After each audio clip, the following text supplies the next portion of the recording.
services for a 2 times 660 megawatt net coal-fired power plant. We are also providing O&M services in many other locations in Indonesia, particularly in the western and central islands, with truck-mounted TM2500 power plants. Today, Medco Power has 35 subsidiaries, with a strong portfolio of businesses and plenty of remarkable growth opportunities.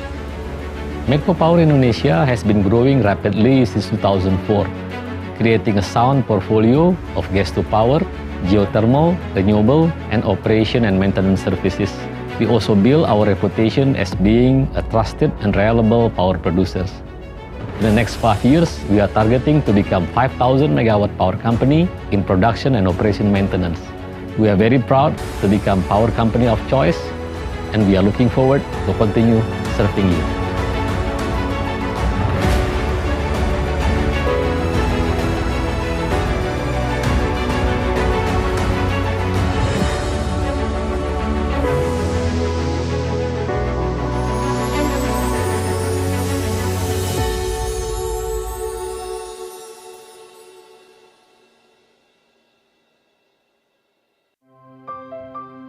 Selama 11 tahun telah kami lewati, beragam tantangan tak menyurutkan niat tulus hati. Wujudkan bakti terbaik untuk negeri tercinta.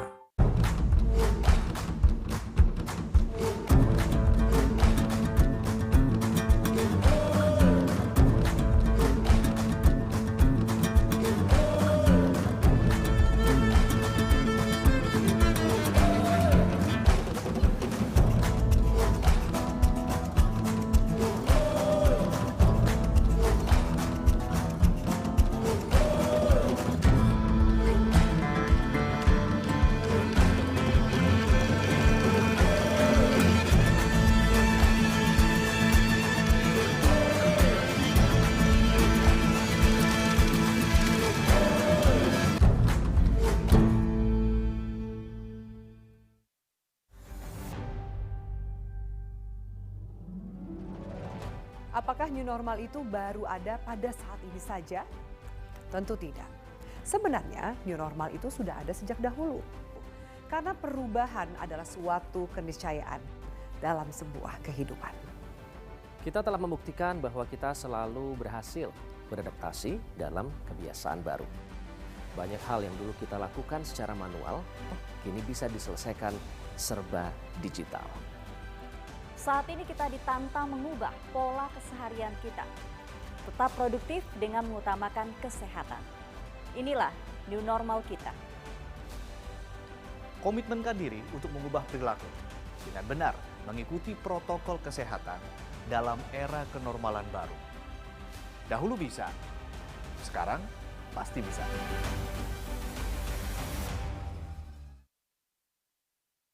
Stop sebar berita hoax. Dapatkan kabar terpercaya dan benar melalui e-paper media Indonesia dengan berlangganan senilai.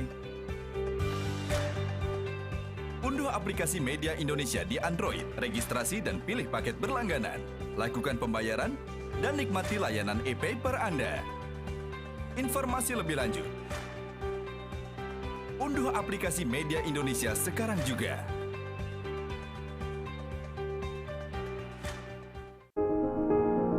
Awali hari dengan informasi terkini, menjadi sumber referensi dan inspirasi di setiap aktivitas. Melalui news video portal, segala informasi dapat disajikan cepat, akurat, dan lengkap. Dengan kekuatan teknologi digital, Medcom.id hadir dengan berita pilihan yang dikemas secara menarik. Medcom.id, digitally inspire people.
Good afternoon.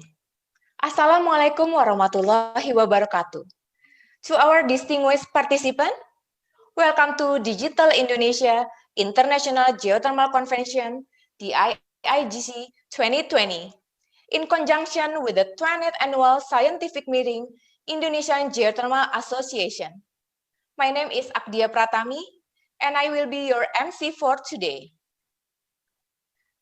I like to warmly our distinguished guests, Bapak Arifin Tasrif, Minister of Energy and Mineral Resources, Bapak Efek Sutiastoto, Director General of New Renewable Energy and Energy Conservation, Ministry of Energy and Mineral Resources, Bapak Priyandaru Effendi, President of Indonesia Geothermal Association, Bapak Eko Agung Bramantyo, Chairman of Digital Indonesia International Geothermal Convention, the IIGC 2020.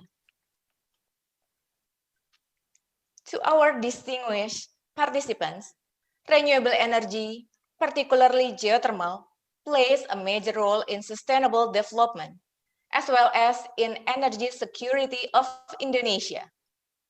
In order to support the renewable energy development, particularly in geothermal sector, and also to update the latest technology and regulations in the geothermal sector, Indonesia Geothermal Association INAGA, as the host of IIGCE yearly event, proudly present a virtual event, the Digital Indonesia International Geothermal Convention, the IIGC 2020.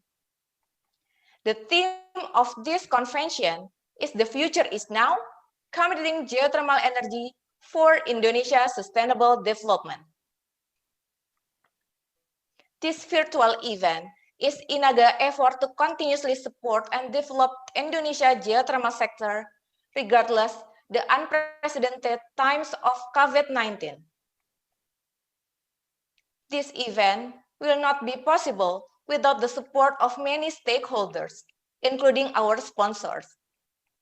On behalf of the IIGC committee, I like to say thank you to our sponsor, PT Pertamina Geothermal Energy, Star Energy Geothermal, Sarula Operations Limited, Ormat Geothermal Indonesia, PT Supreme Energy, PT Geodipa Energi Persero, Medco Cahya Geothermal, New Zealand Trade and Enterprise, PT Sarana Multi Infrastruktur Persero, and Geothermal Resource Group and Energy Development Corporation.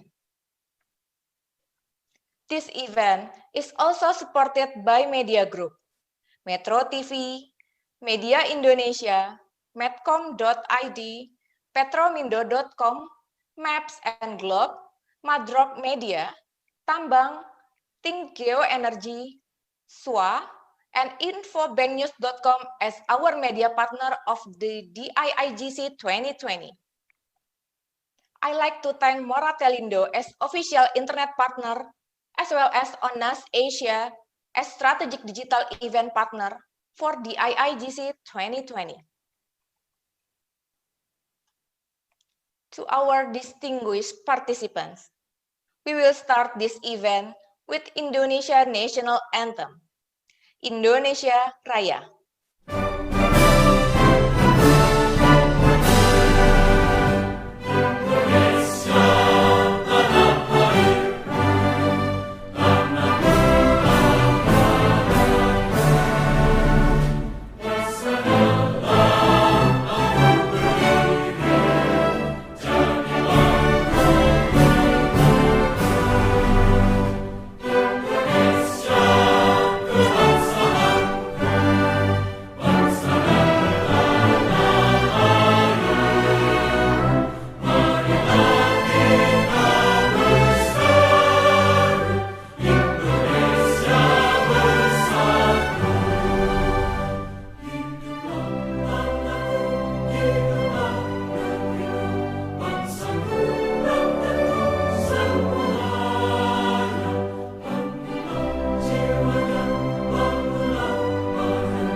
Before we move to the opening remarks, I like to invite Bapak Sentot Yulianugroho for opening prayer. May we start the event with good intention and purposes. Bapak Sentot, the Zoom floor is yours. Bismillahirrahmanirrahim. Assalamualaikum warahmatullahi wabarakatuh. Bapak Ibu yang kami hormati, marilah sejenak kita tundukkan hati, tengadahkan tangan untuk bermunajat kepada Allah, Tuhan Yang Maha Esa. Doa akan dilaksanakan secara Islam, bagi yang beragama lain mohon dapat menyesuaikan. Alhamdulillahirabbil alamin, hamdan katsiran thayyiban mubarakan fi ala kulli halin, hamdan yuafi ni'amah wa yukafi mazidah, ya Rabbana lakal hamdu kama yang bahiri jalali wajhika wa asini sultanik. Allahumma sholli ala Muhammad wa ala ali Muhammad kama sholaita ala Ibrahim wa ala ali Ibrahim wa barik ala Muhammad wa ala ali Muhammad kama barakta ala Ibrahim wa ala ali Ibrahim fil alamina innaka Hamidum Majid. Ya Allah yang Maha mendengar, yang Maha pengasih lagi Maha penyayang, kami berkumpul secara virtual dalam acara Digital Indonesia International Geothermal Convention 2020 dengan segala kelemahan kami, memohon dan mengharapkan ridho-Mu, wahai Zat yang Maha mengabulkan. Robbi auzi'ni anaskuro nikmatakalati an'amta alayya wa ala walidayya wa an amala sholihan tardahu wa adkhilni bi rahmatika fi ibadika sholihin. Ya Tuhan kami, berilah kami ilham untuk tetap mensyukuri nikmat-Mu, nikmat yang telah Engkau anugerahkan kepada kami dan kepada dua orang ibu bapak kami, dan untuk mengerjakan amal soleh yang Kau ridhoi, dan masukkanlah kami dengan rahmat-Mu ke dalam golongan hamba-hamba-Mu yang soleh. Rabbana taqabbal minna innaka antas samiul alim. Ya Tuhan kami, terimalah amalan kami. Sesungguhnya Engkaulah yang Maha mendengar, lagi Maha mengetahui. Rabbana atina min ladunka rahmah wa hayyi lana min amrina rasyada. Ya Tuhan kami, berikanlah rahmat kepada kami dari sisi-Mu, dan sempurnakanlah bagi kami petunjuk yang lurus dalam urusan kami ini. Allahumma fina bi halalika an haramika wa akhnina bi fadlika aman siwa. Ya Allah, cukupkanlah bagi kami rezeki yang halal dari-Mu, jauhkanlah kami dari rezeki yang Kau haramkan, dan limpahkanlah rezeki kepada kami dengan anugerah-Mu hingga kami tidak meminta kepada selain Engkau. Ya Allah, hanya kepadamu kami mengabdi, dan hanya kepadamu kami memohon pertolongan. Allahumma inni a'udzubika min zawali nikmatik, wa tahawuli afiatik, wa fujaati nikmatik, wa jami'i sakotik. Ya Allah, sesungguhnya kami berlindung kepadamu dari hilangnya kenikmatan yang telah Engkau berikan, dan berubahnya kesehatan yang telah Engkau anugerahkan, dan dari siksa-Mu yang datang secara tiba-tiba, dan dari segala kemurkaan-Mu. Jadikan cobaan dan ujian pandemi corona ini sebagai peningkat iman kami, peningkat amal kami, peningkat kami di sisi Engkau ya Allah. Hasbunallah wa ni'mal wakil. Cukuplah Allah menjadi pelindung bagi kami, sebaik-baik pelindung. Rabbana atina fid dunya hasanah wa fil akhirati hasanah wa qina adzabannar. Subhana rabbika rabbil izzati amma yasifun. Wassalamu ala mursalin. Walhamdulillahi rabbil alamin. Assalamualaikum warahmatullahi wabarakatuh. Waalaikumsalam. Thank you Bapak Sentot Yulianugroho. To our distinguished participants, to learn more about geothermal in Indonesia, the DIIGC committee has made a short video. Let's watch together.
kickstart the opening, I like to invite Bapak Eko Agung Bramantyo as the chairman of DIIGC 2020 to deliver a speech.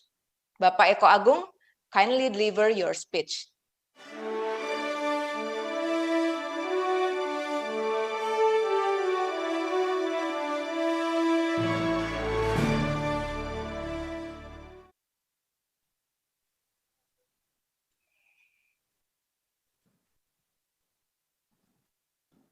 Assalamualaikum warahmatullahi wabarakatuh.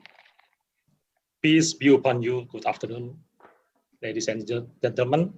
The Honorable Mr. Arifin Tasrif, Minister of Energy and Mineral Resources of the Republic of Indonesia, Mr. Efek Sutiastoto, Director General of New Renewable Energy and Energy Conservation, Ministry of Energy and Mineral Resources of the Republic of Indonesia, and also Mr. Priyandaru Effendi, Chairman of the Indonesian Geothermal Association. All speakers, presenters, stakeholders, and distinguished participants of Digital Indonesia International Geothermal Convention 2020 program. This is a special event in lieu of INAGA annual event, the Indonesia International Geothermal Convention and Exhibition, or IIGCE 2020, which should be held August this year. However, the COVID-19 pandemic has prevented us to conduct the event in a normal manner, such as gathering and exhibition in a conference hall. The mandate of the DIIGC 2020 is the future is now. Geothermal powers as essential part of Indonesia's sustainable economic development. It is a relevant theme in answering the issue of Indonesia's commitment for emission reduction. Furthermore, geothermal has been playing an important role in conjunction with the energy transition as part of global sustainability development goals. It is very important for the future of our only world. The pandemic has had an impact and has become a challenge for us in conducting exploitation and development of geothermal energy in Indonesia, including in organizing the 8th annual Indonesia International Geothermal Convention and Exhibition, or we know as IIGCE in 2020, and with a heavy heart must also be postponed until 2021. As a replacement, the Indonesian Geothermal Association in 2020 held a virtual event called the Digital Indonesia International Geothermal Convention, or DIIGC 2020. DIIGC 2020 is supported by the Directorate General of New Renewable Energy and Energy Conservation, or we know EBTKE, Ministry of Energy and Mineral Resources. In this DIIGC 2020 event, 1,000 participants has registered. The series of events consists of a virtual convention, virtual technical papers, which had already held from 1st until 4th of September prior the convention event. And also we will have virtual field trip, Lumut Balai Geothermal Area owned by PT Pertamina Geothermal Energy. The DIIGC 2020 is also associated with the 20th annual IPI scientific meeting, which will be a forum for geothermal industry players, both domestically and also internationally, to discuss the latest trends of challenges in the geothermal business during the COVID-19 pandemic, including sharing experiences in matters relating to an attractive policy framework for the current global issue, and also investment commitments from developers who need the support of funding agencies. Amid economic challenges in geothermal development, the COVID-19 pandemic outbreak has also forced us to adapt to survive. Various mechanisms and scenarios have been complied and implemented in the COVID-19 virus pandemic. One of which is that we are forced to shift to the application and use of the information and communication technology in the form of virtual application in carrying out business activities. Starting from online absences due to the work from home to virtual meeting using various communication application, including in this technical paper session. We hope that with the challenges we face today, it will keep all of us excited and keep on creating and maintaining cohesiveness. We believe that the developers, government, and all stakeholders have the same goal, which is to achieve energy independence in Indonesia, to create clean energy for Indonesia and the world. We'd like to thank the sponsors who contributed this event.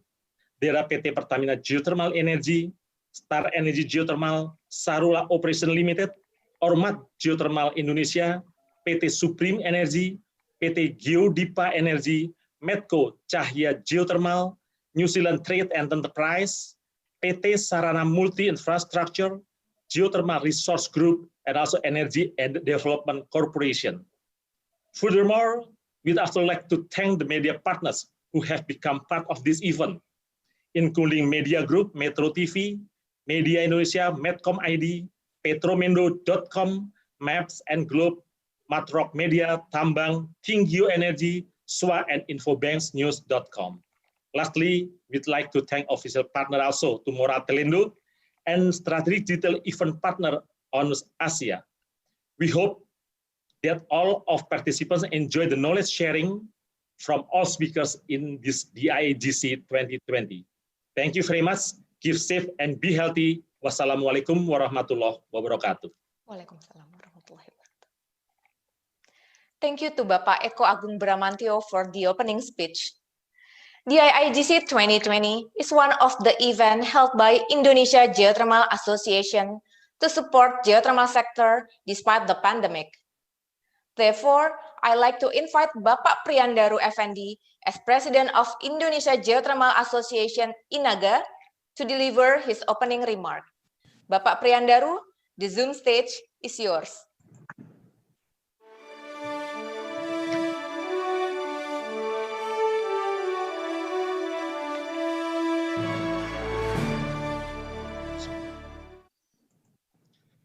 Thank you, Ms. Moderator.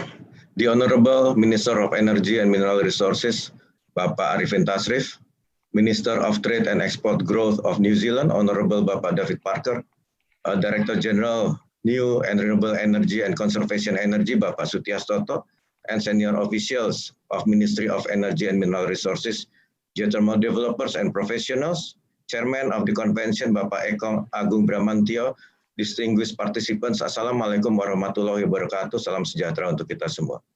I am Priyandaru Effendi, President of Indonesian Geothermal Association, or INAGA, and I would like to welcome you all to this 20th Annual Scientific Meeting or Pekan Ilmah Tahunan, which is held in conjunction with the 2020 Digital Indonesia International Geothermal Convention, or the IIGC. Good afternoon, everyone. It is a pleasure for me to be here, and thank you for your participation in this event.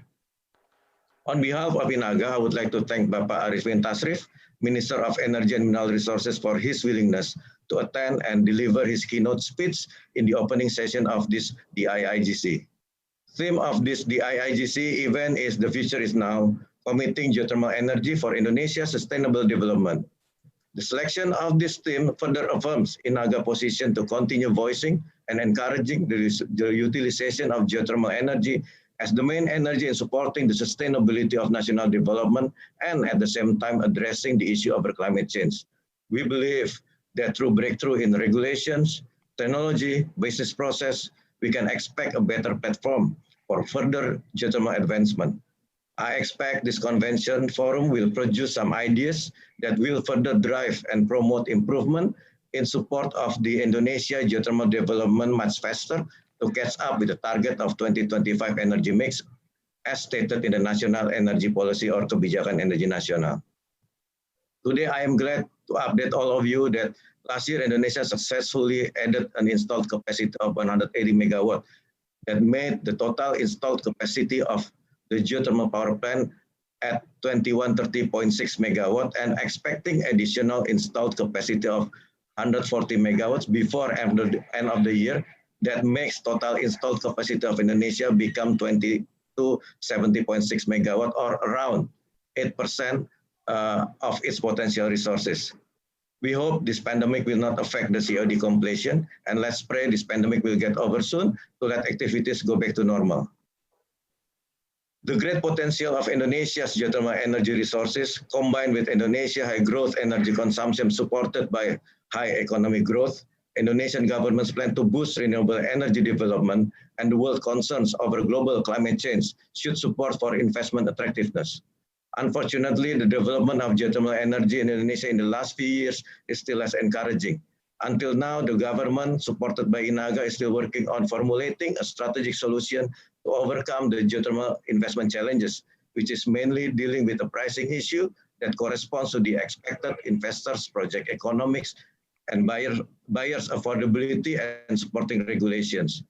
To succeed with the mission to optimize the utilization of geothermal energy, pricing strategy is the most important key elements in the geothermal business. PLN as a single buyer shall not be expected or forced to purchase the geothermal electricity more than their affordability without government's intervention. PLN should not be held accountable for the higher price and should be compensated accordingly.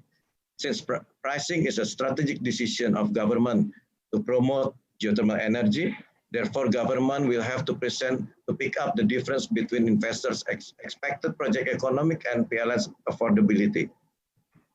Supported by INAGA, government currently is initiating the issuance of presidential decree on renewable energy to answer the investors' demand on acceptable pricing strategy and regulations breakthrough, and at the same time assuring the affordability of PLN. This presidential decree is expected to keep investors' appetite to invest and development geothermal in Indonesia. We believe under current condition, boosting up the investment sector will significantly contribute to economic recovery post-COVID-19 pandemic, and geothermal sector hereby declares its readiness to boost the investment in Indonesia. At this very moment, there are several geothermal projects that would proceed almost immediately once the investment conditions and the economic viability permit. We understand the current weaker electricity demand, but geothermal projects have a long lead time up to 8 to 10 years for a greenfield development, and we can assure that geothermal investors are not looking for an excessive profit or excessive return, as we know the competitive nature of investment opportunities. What we are looking for, like any other investors, is an economic return that commensurate with the risk, with the investment risk. We hope this presidential decree will be promptly enacted and attractive to the investors. Finally, let us support the success of the IIGC 2020 event with a mission to continue advancing the utilization of Indonesia geothermal energy starting from today. Thank you for your attention and have a wonderful convention. Wassalamualaikum warahmatullahi wabarakatuh. Waalaikumsalam warahmatullahi wabarakatuh. Thank you to Bapak Priyandaru Effendi for the remark. To our distinguished participant, we will now move to the opening procession. I like to once again invite Bapak Priyandaru Effendi and Bapak Eko Agung Bramantyo to the screen. Please put your hand on the screen as we do the opening procession in my 3 count. In 3, 2, 1.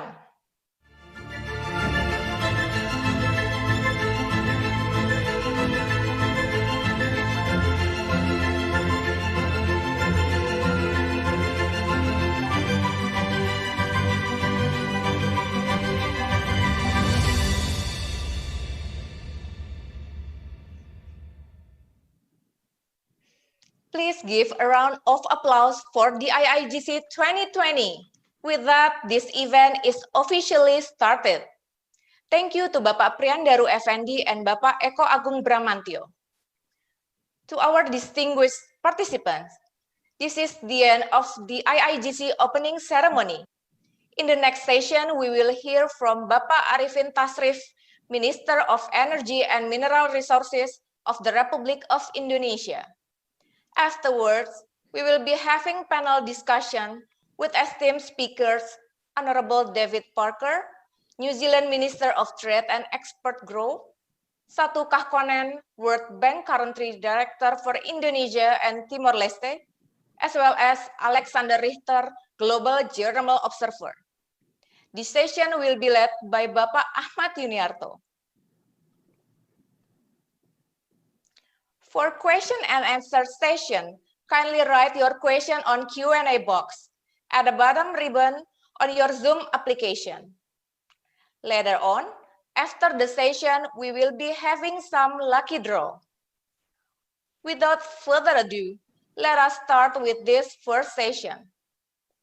This insightful session will be led by Bapak Ahmad Yuniarto as our moderator. Before we start, to all speakers and moderator, I like to request you to kindly switch on your video as we will take photo. In 3, 2, 1.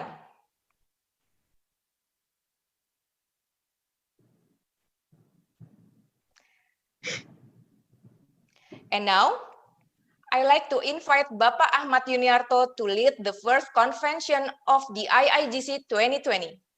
Bapak Ahmad Yuniarto, the Zoom floor is yours.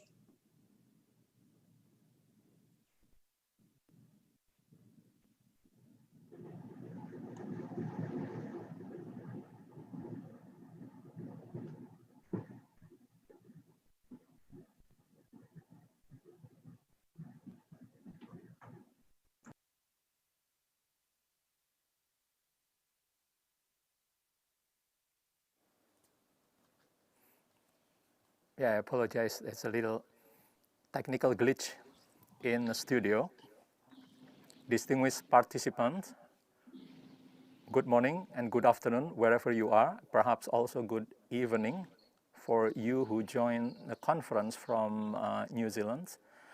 And thank you very much for joining Indonesia Associations of Geothermal for this year Digital Indonesia International Geothermal Conference. As you might not know that actually this year is the 8th years in a row that the associations organize the international conferences. However, this year, due to the situations of the pandemic, is the first time ever that the association present you the digital versions of the geothermal conference. And just last week, we have also the 20th scientific conference of the association. So it is actually quite an achievement for the associations to continuously organizing a scientific advancement of the geothermal sectors in Indonesia. And today we're going to have an exciting speaker with us in this session, in this plenary, where we are going to focus to ponder and to reflect on the role of geothermal in Indonesia with respect to the energy transitions. And we also reflect on the current situations, whether or not the pandemic and the new experiences that people around the world have might actually accelerate the adoptions of new and renewable energy and pushes towards faster energy transitions. And to start with, I would like to welcome Honorable Bapak Insinyur Arifin Tasrif, the Minister of Energy and Mineral Resources of Republic of Indonesia, to give his remark. Bapak Menteri, kami persilahkan.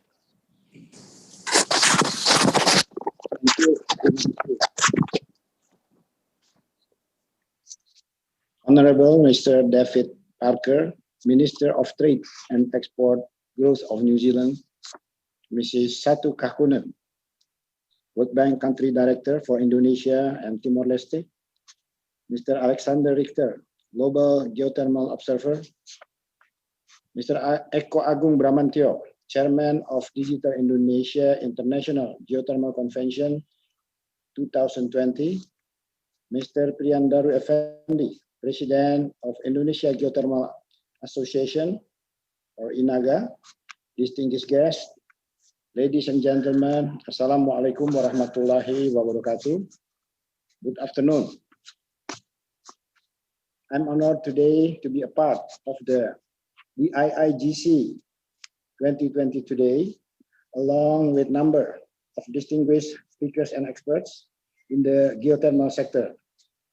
My highest appreciation to the IIGC and INAGA for the hard work in preparing this online webinar despite of the pandemic situation.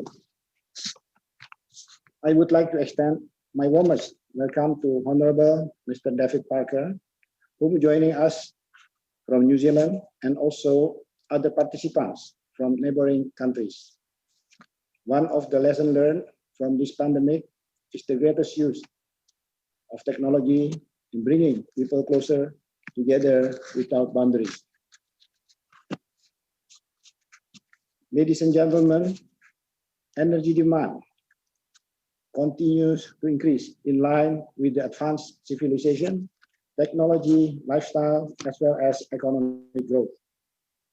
Indonesia's energy utilization is mostly depending on fossil-based energy. During 80s to 90s period, Indonesia is one of the members of OPEC.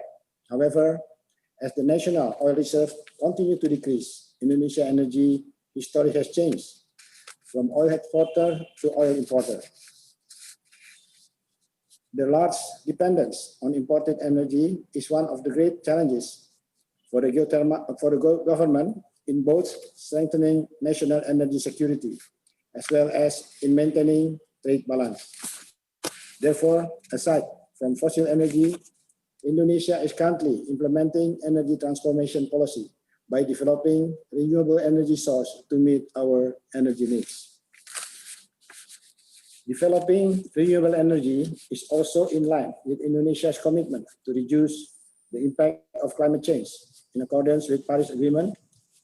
During the conference on parties COP22 at Morocco last November 2016, Indonesia is committed to reduce greenhouse gas emission for about 29% from business as usual by 2030 and 41% by conditional mitigation scenario with international assistance. Energy sector was targeted to reduce greenhouse gas emission for 314 to 398 million tons of CO2 by 2030. In order to achieve such ambitious target, a series of regulations on energy have been implemented, such as Government Regulation number 79 on National Energy Policy in 2014, Presidential Regulation number 22 in 2017 on General Plan on Natural Energy. In addition to that, a number of mitigation programs have also been implemented, namely reallocation of few subsidy budget for infrastructure development, targeting renewable energy portion for 23% in the total of national primary energy mix by 2025, and developing waste to energy. Indonesia is blessed with abundant renewable energy potential, which about 400 gigawatt, consists of geothermal energy, 23.9 gigawatt potential, bioenergy 32.6 gigawatt, wind energy 60.6 gigawatt, hydro 75 gigawatt, solar energy more than 200 gigawatt, ocean energy about 18 gigawatt. These renewable energy potential are spreading almost all over the country. However, as you can see from the figures, only around 10 gigawatt or approximately 2.5% that has been utilized to support the energy supply. Taking advantage of the enormous potential of renewable energy around the nation, Indonesia is prioritizing to develop local energy sources to supply local demand. In accordance with National Energy Plan, renewable energy share in the national energy mix by 2025 is expected to reach 23%, where energy consumption may reach 1.4 TOE per capita, and electricity consumption 2,500 kilowatt hour per capita. By 2050, renewable energies share in the national energy mix is expected to reach 31%, with energy consumption for 3.2 TOE per capita and electricity consumption for 7,000 kilowatt hour per capita. Distinguished guests, ladies and gentlemen, geothermal energy is one of the backbones for the national energy supply in the future. With more than 23 gigawatt geothermal potential, Indonesia is recorded as one of the countries with the largest geothermal potential in the world. With this great potential, National Energy Plan targets the installed capacity of geothermal power plants by 2025 reached approximately 7,000 megawatts. Unfortunately, as I mentioned previously, the current installed capacity of geothermal has only reached 2.13 gigawatt. It means that only 8% of the total potential has been utilized. Therefore, the opportunity to utilize geothermal energy is still widely open, and an extraordinary work is needed to achieve the targets that has been set. More importantly, it requires synergy and mutual cooperation from all stakeholders within the central and regional governments, entrepreneurs, businesses, academics, and communities as beneficiaries. A number of challenges are still found in geothermal development, such as optimizing the utilization of geothermal potential in the forest areas, economic feasibility issue on geothermal projects, funding, as well as social issues in several regions. Geothermal development cost in Indonesia is still relatively high, not only compared to geothermal industry in other countries, but also compared to other domestic renewable energy developments. It surely affects the competitiveness level of geothermal industry. To accelerate geothermal development as well as to overcome these challenges, the Indonesian government continues to provide breakthrough innovation by providing various opportunities for developers. Through the issuance of Law 21 in 2014, geothermal development can now be carried out in production forest, protected forest, and conservation forest areas. To minimize social dispute, the government encourages developers to implement approaches through community empowerment programs and CSR, as well as encouraging local governments to optimize the use of regional revenue from production bonuses for community development around the project areas. The government also encourages regional-based geothermal development through Flores Geothermal Island Program. The objective is to fulfill the electricity basic load in Flores Island from geothermal energy and optimize indirect utilization. We aim to duplicate the program in other areas once it runs well. To encourage investment, the government provides fiscal incentives such as tax allowances, land and building tax exemptions, and import duty facilities. To reduce exploration risk faced by developers, the government has also introduced a geothermal development scheme through government drilling, where exploration activities are carried out by the government. Currently, the government is also preparing a policy to re-regulate renewable energy prices to increase investment in renewable energy, including in geothermal development. Ladies and gentlemen, those are a brief explanation on Indonesia's geothermal development. Of course, the current pandemic situation is bringing another challenge to the renewable energy development. Therefore, I'm looking forward to hear some insights from the experts here today to expedite the geothermal development in Indonesia. Once again, thanks to the IIGC for having me. I sincerely hope that the IIGC 2020 will serve as a useful platform in opening up our way of thinking in facing various challenges in the midst of this energy transition. I wish you all a fruitful and successful discussion. Stay healthy. Wassalamualaikum warahmatullahi wabarakatuh. Waalaikumsalam warahmatullahi wabarakatuh. Terima kasih Bapak Menteri Insinyur Arifin Tasrif. Thank you, Honorable Minister of Energy and Mineral Resources of Republic Indonesia, Bapak Insinyur Arifin Tasrif, who has delivered his remark for Digital Indonesia International Geothermal Conference without exhibition this time. There are several points that the minister has already conveyed, essentially that Indonesia now are facing the paradox of energy. On one side is the need for a stronger energy security, and on the other hand, is still highly dependent on fossil fuel import.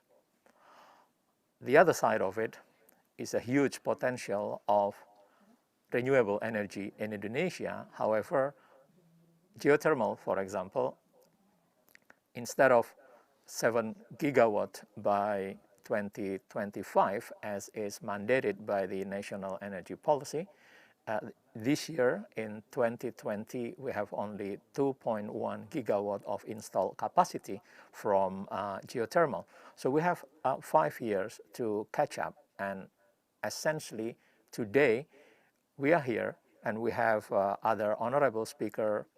One is the Honorable Minister of Trade and Export Growth of New Zealand, Mr. David Parker. And then we also have Ibu Satu Kahkonent, the Country Director of World Bank for Indonesia and Timor-Leste.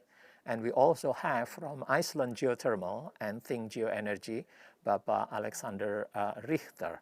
And we will have a discussion. We will look into experiences and best practices that we can all take together to look into several issues that the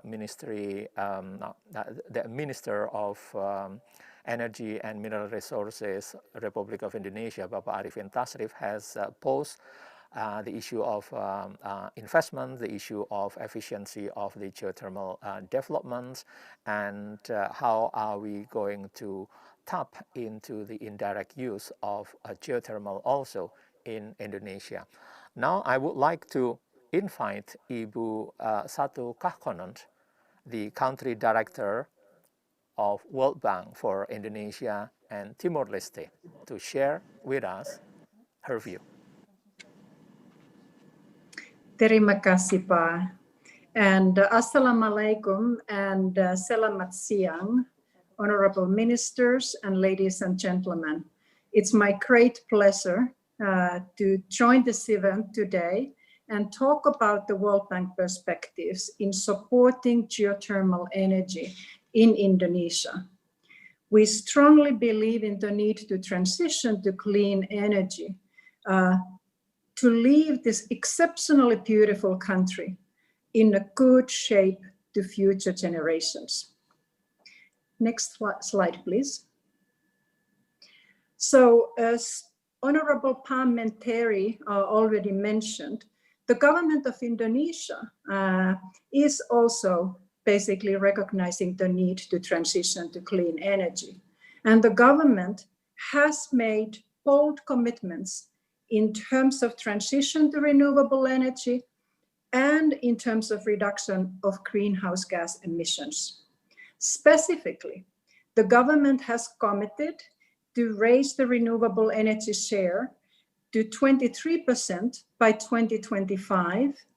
And the government has also committed to reduce greenhouse gas emissions by 29% by 2030. These are laudable commitments, and these are commitments that we very much welcome. However, only moderate progress has been made so far in achieving these goals. The current renewable share in energy generation is only 12%. So there's quite a way to go to the 23%. That is the set goal. And carbon emissions, unfortunately, instead of declining, have continued rising. Next slide, please. I mean, this figure shows basically the trend in carbon emissions in Indonesia. And it also shows that energy and transport are the two key sectors that are driving carbon emissions in this country. It's the light blue part of the bars that are indicating the share of energy and transport in Indonesia's carbon emission. And what is striking is that in 2000, these two sectors accounted only for 30% of Indonesia's carbon emissions, but today they already account for half of that. And if you look forward, if you look at the forecast, it shows that their share will only continue rising. So what does that mean? Why do I show this figure? I show it because it means that action needs to be taken on these two sectors, on energy and transport, if Indonesia is to reach those two goals that it has set for itself. Next slide, please. Now, the good news is that renewable energy can play a major role in Indonesia's energy transition and can help Indonesia to reduce carbon emissions. As Parliamentary mentioned in his opening remarks, Indonesia is blessed with good renewable options. Geothermal,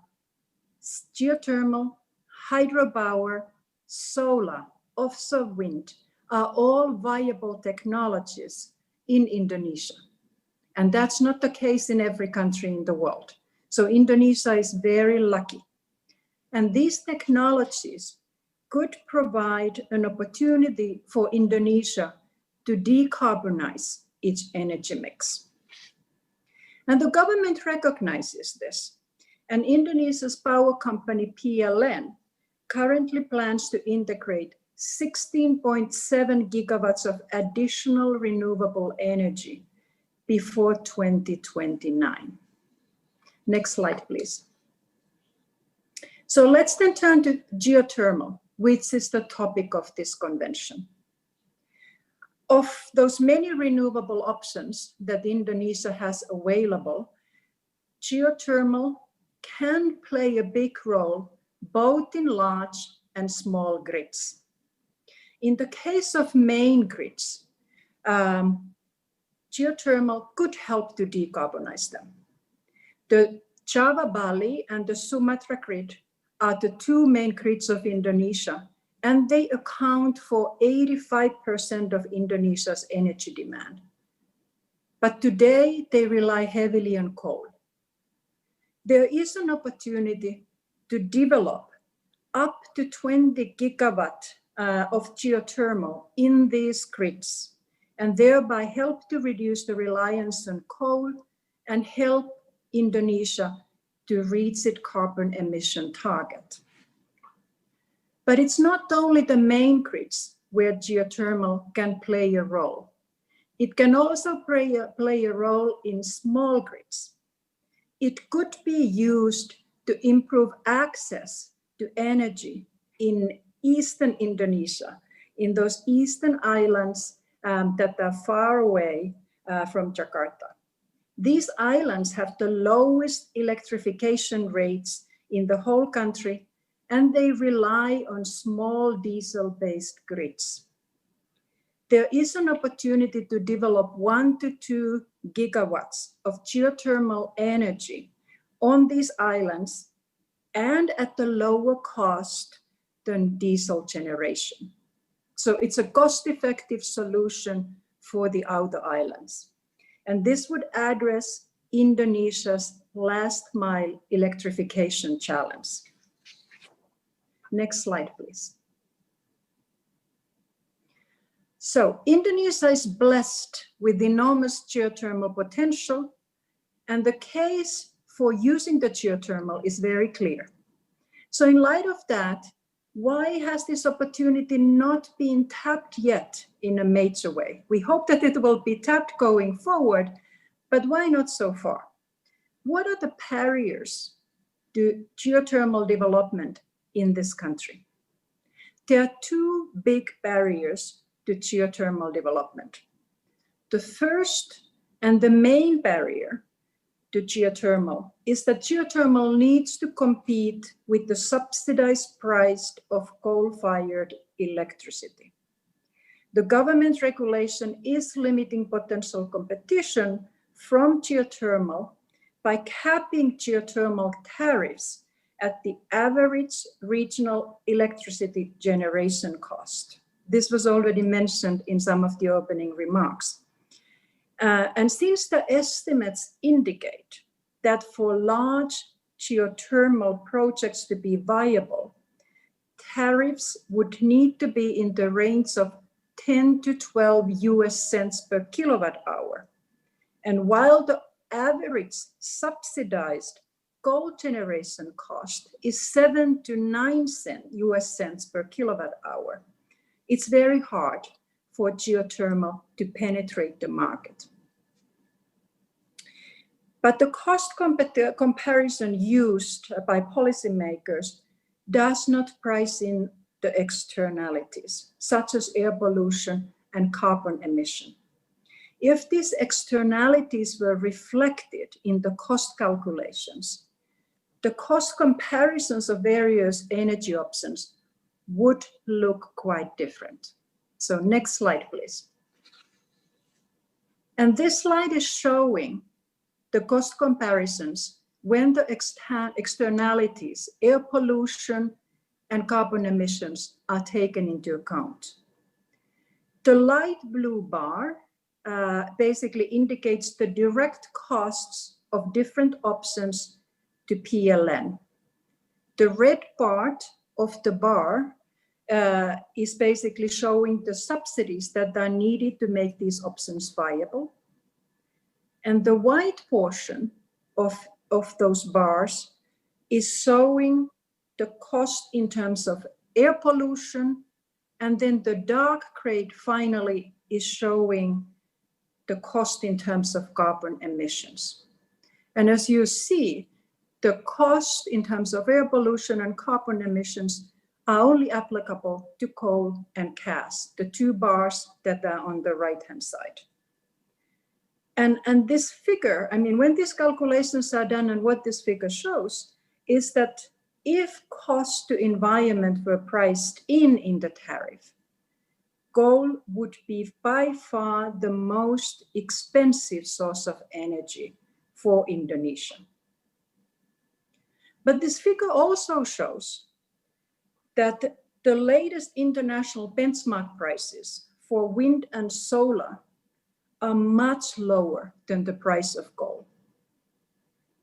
Indonesia today is a bit of an outlier in terms of high generation costs from renewables. But we believe that as these technologies start reaching economies of scale, their deployment costs will rapidly decline also in Indonesia. So this means that there is a great potential to reduce the overall energy costs in Indonesia over time by transitioning to renewables. And this is the reason why we see many countries around the world moving away from fossil fuels and increasingly transitioning to renewable energy. So there's an environmental benefit, but there is also the cost benefit. Next slide, please. And the use of geothermal power has positive externalities. And let me mention some of them. Geothermal would not contribute to greenhouse gases and particulate emissions. It's a big benefit. Second, the use of geothermal would avoid depletion of fossil fuel resources. And third, the use of geothermal would provide energy price stability, which the use of fossil fuels does not provide. As the figures on that slide show, prices of fossil fuels are volatile. And as a result, the government subsidy requirements are also volatile. So we hope that basically there will be a shift to look to basically start pricing the externalities in comparing different energy sources, because that would provide a full and comprehensive picture of what are the costs and benefits of various options. Now, as parliamentary mentioned and as some other people in the opening remarks mentioned, there is an excellent news that there is a presidential decree that is under preparation to address the first hurdle, to address the cap and pricing to renewables, including geothermal. And also the government is looking into options to provide viability gap funding to renewable energy, including geothermal. These would be very welcome steps, and they would address, indeed, the first barrier to geothermal development in Indonesia. Next slide, please. The government has set a goal of tripling installed geothermal capacity by 2030 in Indonesia. To reach that goal, there is a need to bring in private developers, to bring in experience, to bring in expertise, and to bring in commercial financing. The government does not have all the resources to do it alone. As you all know, geothermal exploration is very expensive. And that is bringing us to the second barrier to geothermal development, which is the current tender and licensing process. The two-step licensing process currently in place unfortunately discourages private investment. The recently introduced first step, the exploration-only license, has not incentivized exploration. Unfortunately, it has discouraged it. And why it has done that? That's because investors, after having spent millions of US dollars in exploration drilling, have no guarantee that they will get the rights to develop a full project. They will need to compete with other developers to be awarded a full development license as a step 2. In other words, their investment in exploration may be wasted. In addition, investors are not able to negotiate the power purchase agreement with the government and have clarity on the geothermal tariff until they have the second license.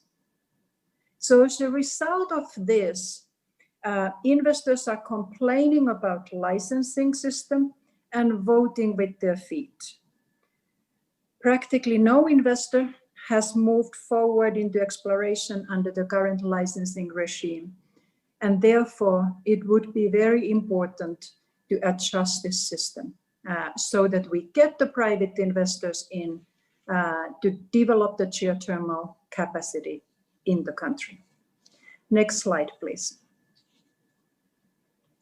Now, all that said, so having talked about the huge potential of geothermal and of the two barriers of which one hopefully will very soon be addressed, what is the World Bank doing? What are we doing to support geothermal energy in Indonesia? We are supporting both government-sponsored and developer-led exploration drilling through 2 projects. Both operations aim to reduce financial risks in geothermal exploration. The larger 840 million operation provides loan forgiveness for unsuccessful exploration by state-owned enterprises and quasi-equity support for private developers using concessional loans and climate funds. Next slide, please. In addition to financial support, the World Bank is also providing advisory support to the government on renewable policies, sector reform, and on transition to renewables. That includes advice also how to address the regulatory barriers to geothermal development that I mentioned. Next slide, please. So in conclusion, the World Bank is committed to help Indonesia in its transition to renewables. Geothermal energy is expected to play a key role in Indonesia's energy transition and will continue to be very high on World Bank's agenda. The World Bank will continue supporting policy and regulatory reforms that facilitates the transition to renewables and that also facilitates investments in geothermal in Indonesia. Terima kasih banyak. Terima kasih Ibu Satu Kakonen. Definitely quite a few interesting point of discussions from the fact that Indonesia is outliers in the world because of the high renewable energy generation, high cost of renewable energy generations, also policy as a barrier for the development of renewable. And also you are mentioning about the externalities for the tariff of geothermal. But I would like to defer the discussion to later. And this time, distinguished participants, I would like to welcome the Honorable David Parker, the Minister of Trade and Export Growth for New Zealand, who has joined the Digital Indonesia International Geothermal Conference. Kia ora, Honorable Minister David Parker, and the next session is yours. Well, thank you very much for that welcome. I've always had an interest in geothermal energy going back over a decade now when I was the Minister of Energy and Climate Change the last time we were in government. And I continue to have an interest in cleaning up the world's energy supply. So Selamat Siang, and thank you for giving me the opportunity to speak today. Before I go into the geothermal issue in particular, I'd first like to mention the impact that COVID-19 pandemic is, of course, having domestically and globally. What a difficult year it is for us all. Like Indonesia, New Zealand's priority is keeping our people safe from COVID. And this, of course, requires a sustained effort.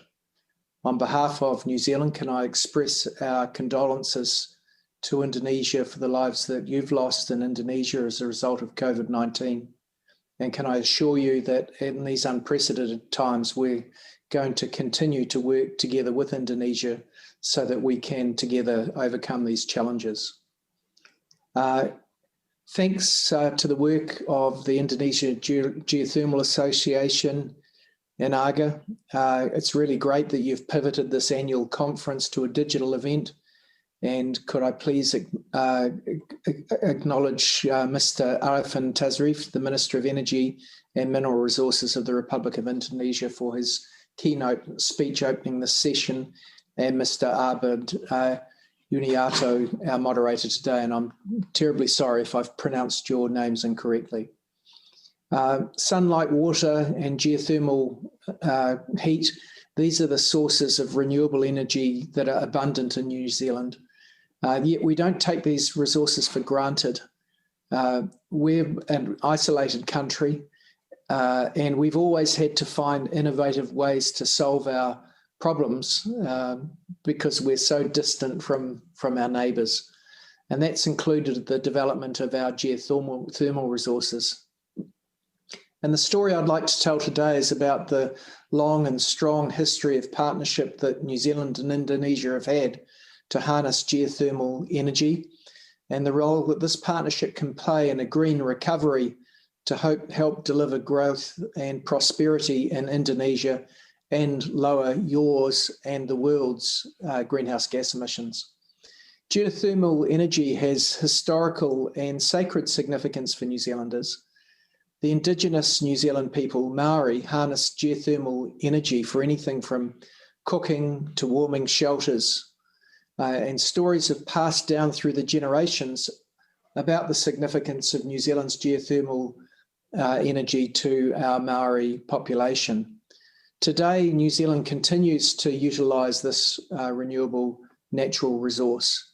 There's a Maori term, kaitiakitanga, which means guardianship, protection and preservation. And this is how we approach the sustainable management of our geothermal resources, both at home and with partners around the world. We've come a long way in the last 50 years in New Zealand.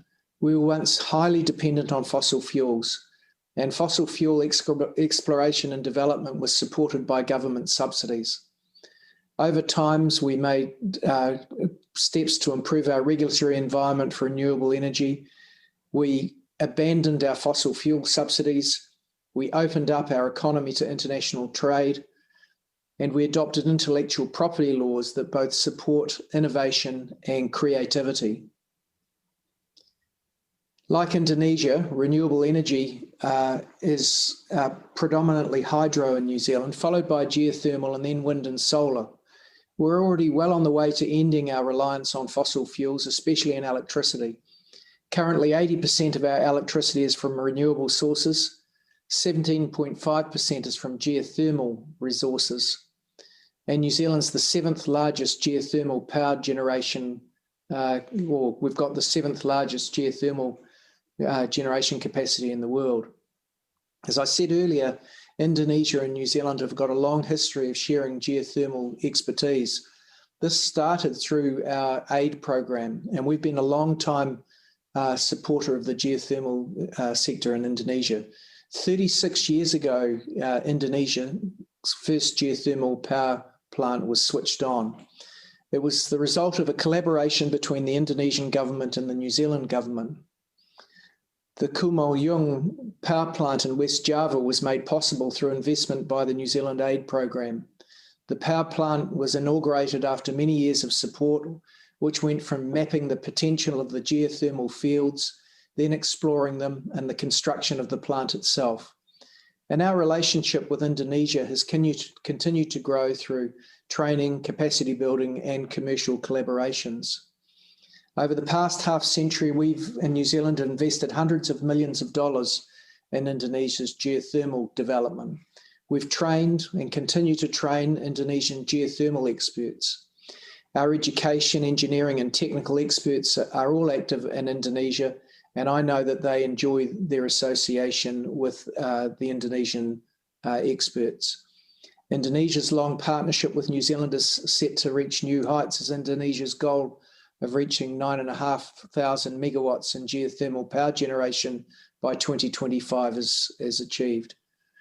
We continue to invest in Indonesia's success, and we want to help Indonesia realise its geothermal potential, building on the decades of cooperation that we've already had.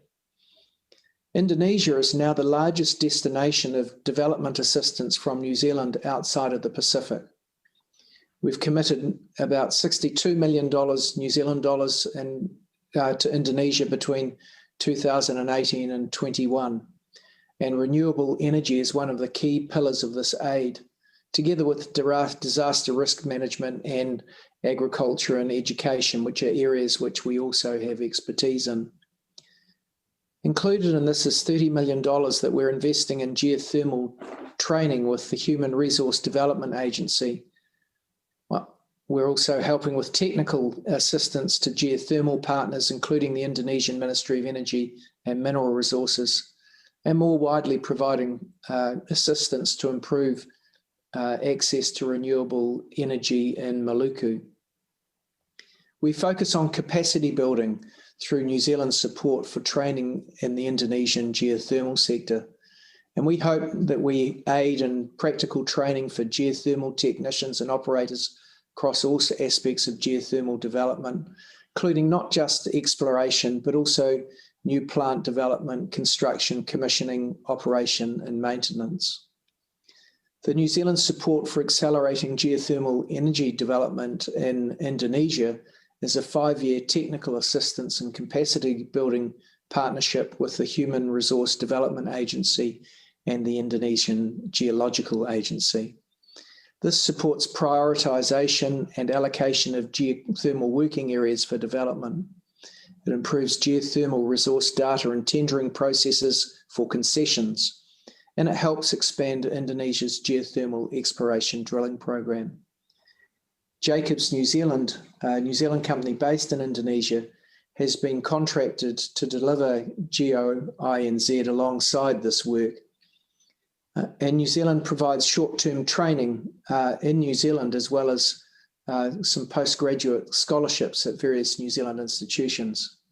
And we've made this investment because we want to share our expertise, essentially because we believe that Indonesia has the power to become a global geothermal powerhouse.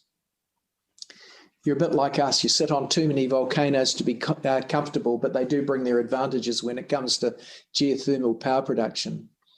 Our investments in Indonesia are based on partnership and sharing the experience and expertise between our countries. The INAGA, the New Zealand-Indonesian Geothermal Association, held a joint event in February this year in Jakarta as but one example, and it was attended by stakeholders from the Indonesian geothermal sector, including senior business leaders, geothermal developers, government officials, academics and researchers. The event was centred on the theme of moving geothermal forward, and it was another opportunity for us to learn from each other and to collaborate. Beyond our government assistance and expertise, our private sector has been with us in Indonesia since day one. We do bring world-class expertise in renewable energy.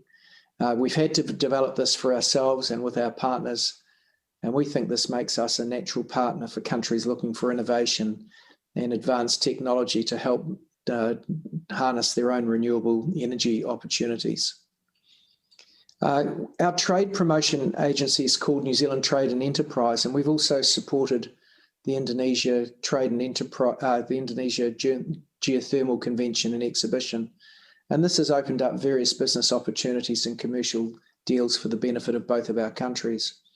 Whether it's research and development, project management, exploration and design, maintenance, or monitoring, our technology and experience covers the full spectrum of the geothermal industry. And we're pretty proud that there are very few geothermal developments anywhere in the world where New Zealand expertise hasn't played some part, either through services or education or the training of in-country partners. COVID-19, of course, has put a new lens on our everyday lives and the way we collaborate. And we need to have a plan to move forward. The COVID-19 crisis, coupled with the global economic recession, does, however, have some opportunities. Maybe it will be a tipping point that the world needs to undergo a faster move away from fossil fuels to a more sustainable energy future powered by renewables. In New Zealand, while our COVID response is focused first and foremost on controlling the spread of the virus, and secondly on the protection of jobs, there has been additional support from government for environmental and climate change initiatives. New Zealand Trade and Enterprise has also supported initiatives relating to geothermal in Indonesia, even during COVID, through sharing knowledge via a platform which hosts weekly webinars featuring New Zealand technology solutions and innovations in the geothermal sector. And our aid program of funding geothermal activities has also continued during this period of disruption. As we look ahead to Indonesia's economic recovery in the wake of COVID-19, we hope that renewable energy activities will be an important part of your recovery. Of course, in the meantime, we're supporting Indonesia's COVID response in other ways. We've made a $5 million contribution to UNICEF Indonesia for the maintenance of essential health services, $650,000 to increase COVID testing capacity at Indonesia's main reference laboratory, and over $400,000 to provide personal protection equipment, hygiene supplies, and community education through existing partnerships with the University of Gajah Mada and the Indonesian Red Cross. So New Zealand continues to work with Indonesia to support a sustainable health and economic recovery. Our own transition to a low emissions economy is not yet over in New Zealand. We've set a target to reduce our greenhouse gas emissions to net zero by 2050 with the Zero Carbon Act. By that date, we hope that New Zealand, or we intend that New Zealand will be making no contribution to global warming. And we've set these ambitious goals. We know it's going to be a challenge to meet, but we think it's vital to our future. And alongside that strong domestic action on climate change, we continue to encourage others to take ambitious action on climate change. And of course, energy is one of the main fronts. As I've said, we've already got to 80%, more than 80% renewable electricity, and we aim to get that to 90% by 2025.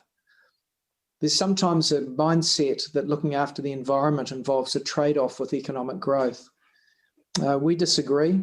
We think the economics of renewables really stack up now. And if the world is looking for a sustained economic recovery post-COVID, we need to keep a focus on socioeconomic and environmental factors as we do it. I'm quite fond of saying of a World Bank economist, Herman Daly. I note the last speaker was from the World Bank. I love his saying, the economy is a wholly owned subsidiary of the environment. It's a viewpoint that I share. Over time, our economy only works if we sustain the environment. So while the pandemic continues to spread and the consequences unfold, and it's clear that the disruption is unprecedented on a global scale, policymakers and the private sector must seize the opportunity to build a greener path forward whilst we protect and create jobs. A green recovery does not have to be a compromise. It can be complementary. It can build energy security, and it can make our countries wealthier as well as cleaner. The opportunities in the geothermal sector in Indonesia are great. And I was interested to see the remarks from the speaker prior to me about some of the policy recommendations they make so that that opportunity can be better harnessed. I think if we harness the advice that we get from groups like the World Bank, the creativity of the scientists and technicians in both of our countries, then we can help each other as we support Indonesia's green recovery and geothermal journey.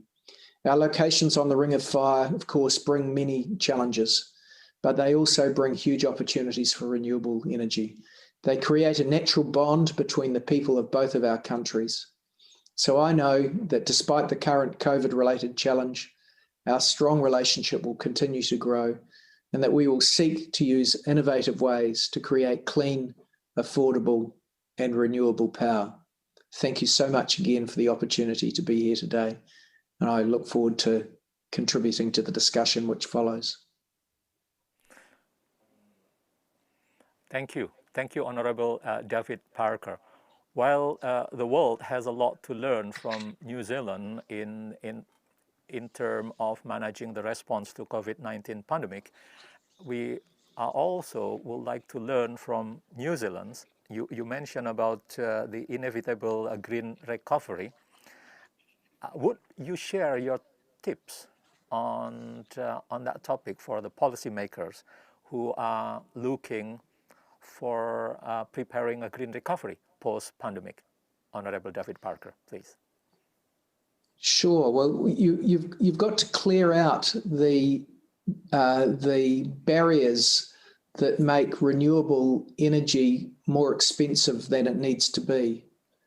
For us, we decided a couple of decades ago that we needed to get rid of all of our subsidies for the development of fossil fuels, for example, because they changed the relative economics of fossil fuel development compared with green renewable energy development. So it took us a while, but it worked for us.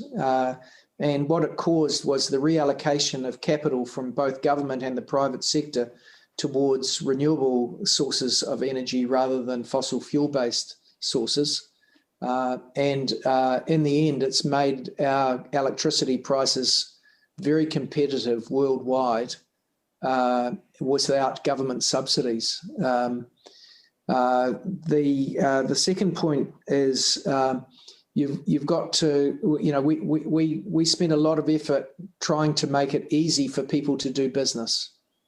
And there's a lot of aspects to that. it's very easy for regulators to make things more complex and difficult than they need to be, or to have inappropriate tax or resource rental settings that that work against what it is that you're trying to achieve. And we try to ease the way in which people can do business, and that's worked for us well. We in the most recent World Bank Ease of Doing Business, New Zealand ranked first in the world. So that works cross-cutting, and it really benefits citizens across society and the economy in the longer term. So we try to have policies that create a level playing field, and thereby it encourages investment into the renewable energy sector. We also have transparent pricing models, which gives investors confidence that if they invest, they'll be able to sell the energy that they produce. We also invest in efficiency, so that we don't waste energy, which is sometimes the most cost-effective investment that we can make. And as we look at COVID-related responses, as we invest, because the government has to support the economy through increased spending, we're trying to do that in a way that supports a green recovery rather than works against us. So all of those things we think help. Thank you, Honorable David Parker. I think that is also tied to the theme from World Bank as well on sustainable economic recovery post-pandemic. Would you have time for one more question, Honorable David Parker? Sure. Yeah. I could not take my ears away when you say that geothermal is a sustainable pathway for our futures. It is interesting. Why do you think so? Why do you think geothermal is a good option? Well, I mean, there are some very low levels of greenhouse gas emissions from geothermal fields. It varies depending on the field, but they are very low levels of CO2. And if they're well designed and they're not extracting excessive amounts of geothermal field heat, you don't have subsidence problems of land, and therefore the source of heat is reliable into the future. Now, I know that you have to re-drill fields periodically in order to maintain clean access ways for the geothermal steam to access the turbines, but it really does provide baseload electricity. It's less complicated than some of the other forms of intermittent renewables like wind and solar, although there are solutions to that intermittency now, including through geothermal actually. But it's a low carbon energy source. It's a well proven technology. It has very low pollution, and as a investment for those who are providing the capital to develop these fields, it's well proven, and therefore it's relatively easy to bank. All of those factors predict that global investment will be there if you get the conditions or the terms. If you make the conditions right in your home, in your country, you'll get the investment. It's interesting that energy finance has increased enormously since 2008, and clean energy investments just going really, really well, and that's driving down costs.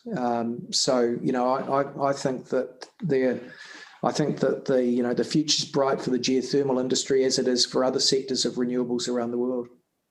It is encouraging to hear your vote of confidence on geothermal, and I hope that this will motivate further all geothermal players, especially in Indonesia, considering the potential resources that we have here. You mentioned also, right, the blessing of many volcanoes that comes with the heat source underneath. So once again, Honorable David Parker, the Minister of Energy and Export Growth, New Zealand, thank you very much for your participations and kind support to the Digital Indonesia International Geothermal Conference. Thank you. Thank you. Goodbye. Distinguished participants, and now I will invite the frequent flyers to our conference, Alexander Richter. Alex, how are you? Will you be sharing the presentation?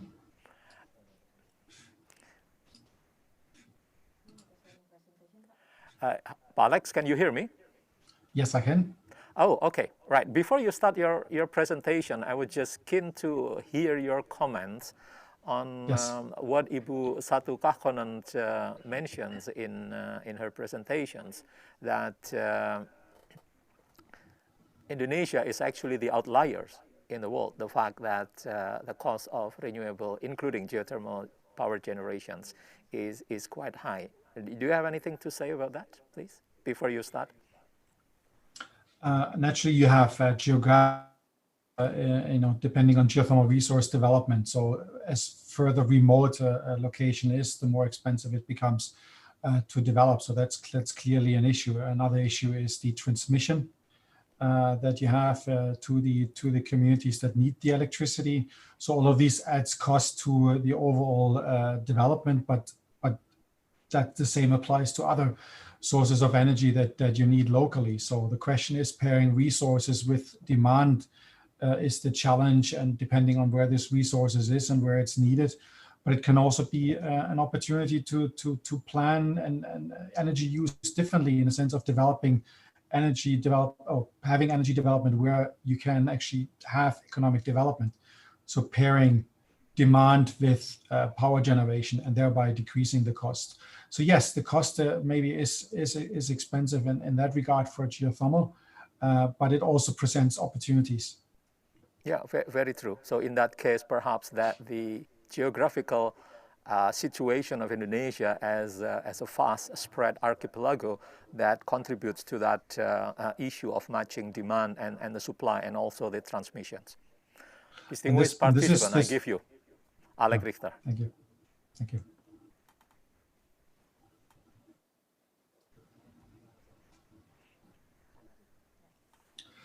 Well, thank you very much for the opportunity to present here today. And I would have absolutely loved to be in Jakarta with you as in previous years. And as you said, a frequent flyer to Indonesia. It's a shame that I can't be there today, but I'm very honored to be presenting in this panel with such distinguished panelists, including actually our colleagues from New Zealand that have played an important role in geothermal development in Indonesia. But so did the World Bank, that has been a great ally to the geothermal sector and the countries developing their geothermal resources. So thank you to both New Zealand and the World Bank for its role. But geothermal energy industry is a global industry with a fantastic collaboration among partners from all over around the world. And I think that has been one of the really fantastic things of working in this industry, is that international collaboration. Next slide, please.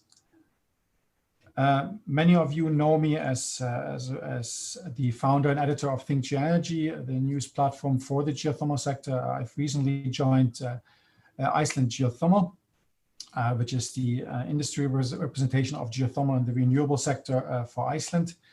And in that regard, I mean, I can point again the importance of energy in Iceland and the role. Today, about 99+% of electricity in Iceland is generated by renewables, hydro and geothermal. Of that, geothermal is only around, it's about 30%. But the most important role that geothermal plays in Iceland is naturally for heating and naturally fueling our swimming pools. So very, very important. I was tasked to present to you a bit more of a general overview of the current state in renewables and the outlook for geothermal. So with that, next slide, please. Naturally, COVID-19 is the big elephant in the room for renewable energy development and for the economic and social situation in the world today. Next slide. We naturally see disrupted air travel, empty streets through lockdowns. A lot of us are working from home that are fortunate enough to be able to work from home. We've seen delay and in infrastructure projects and geothermal projects simply due to the fact that people cannot travel.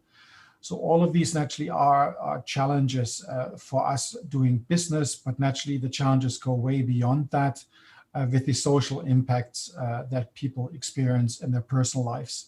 And naturally for us that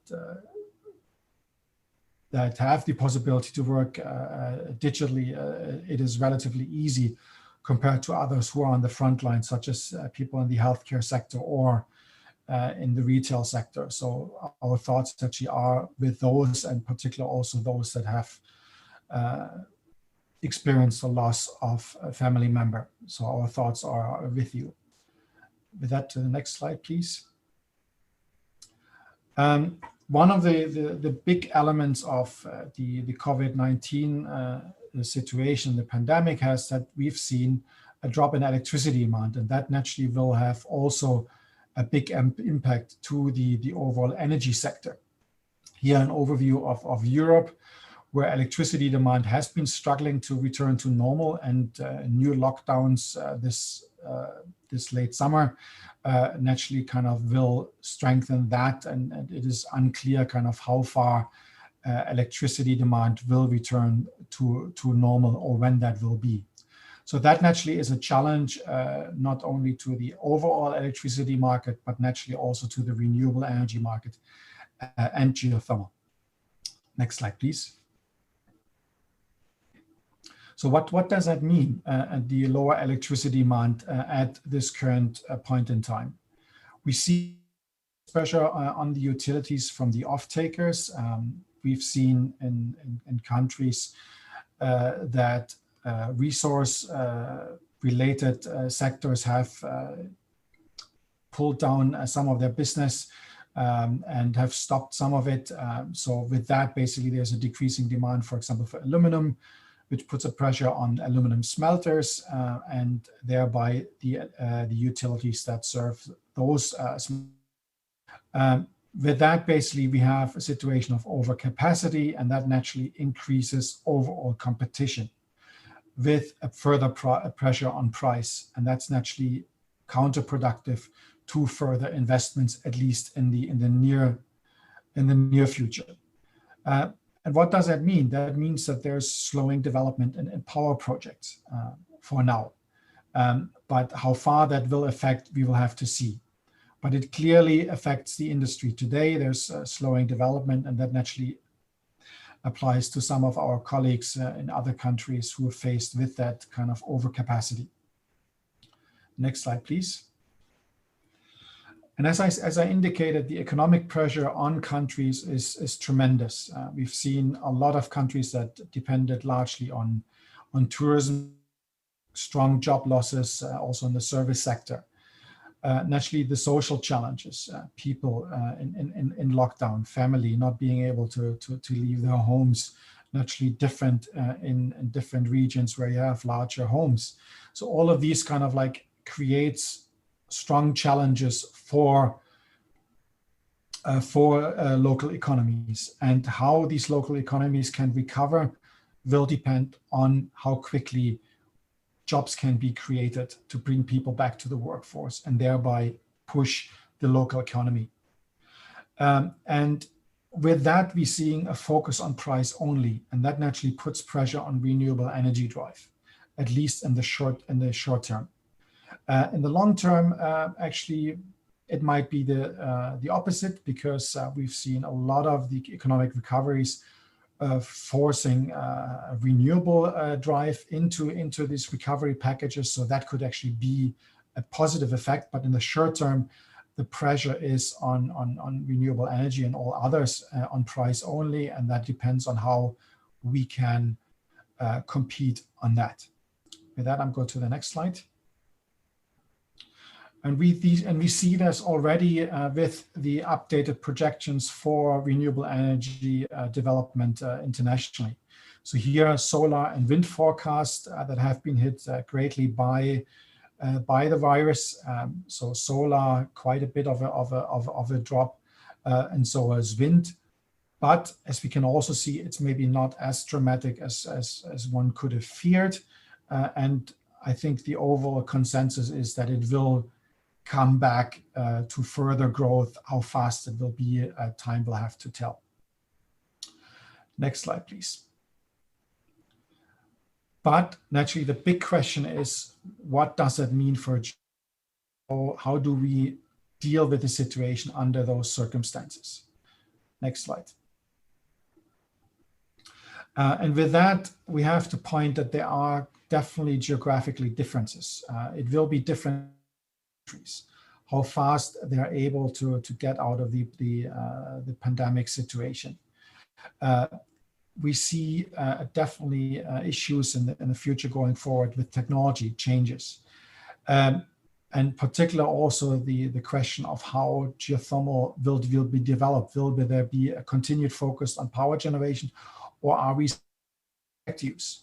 How the oil and gas sector is entering the sector plays naturally another crucial part, and how we as an industry present ourselves as partner to the overall energy transition will also determine how geothermal will develop. Next slide, please.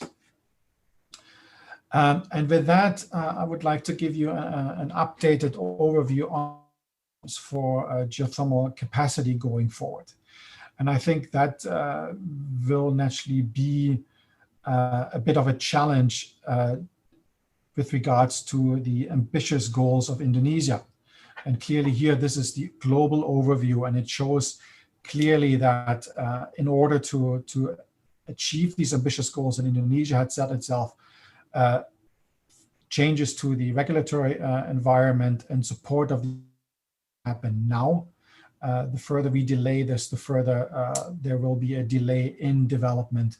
And with increasing competition for people and development power, this development might happen somewhere else, if not being pushed forward in a timely fashion. The numbers that I presented earlier this year on the predictions look different. We've clearly seen a delay, particularly for 2020, with projects that are currently under construction. They've been delayed by a couple months to a year. So there's definitely a decrease that we expect in the capacity additions in 2020, but we see some of that trickling through 21, 22, and then throughout to 2025. Naturally, this can change relatively quickly how we see this, but yeah. And with that, naturally, here are some of the topics that we as the geothermal sector are facing, or that we are experiencing, in a sense of how the industry is moving forward. And that will be an interesting aspect of how we as a geothermal sector can and will be growing. We see an increased drive towards distributed geothermal development, smaller scale development in remote locations with smaller units with a local impact. That naturally will have a huge impact on local economies producing renewable energy. At the same time, it will not add the big megawatt number growth that we probably would like to see overall, but it naturally plays an important in local economic development. We've seen technology development such as the closed loop approach of instead of drilling for reservoirs, you essentially virtually create them by creating a closed loop underground, and with that have a heat exchange system that would allow you to generate power and heat.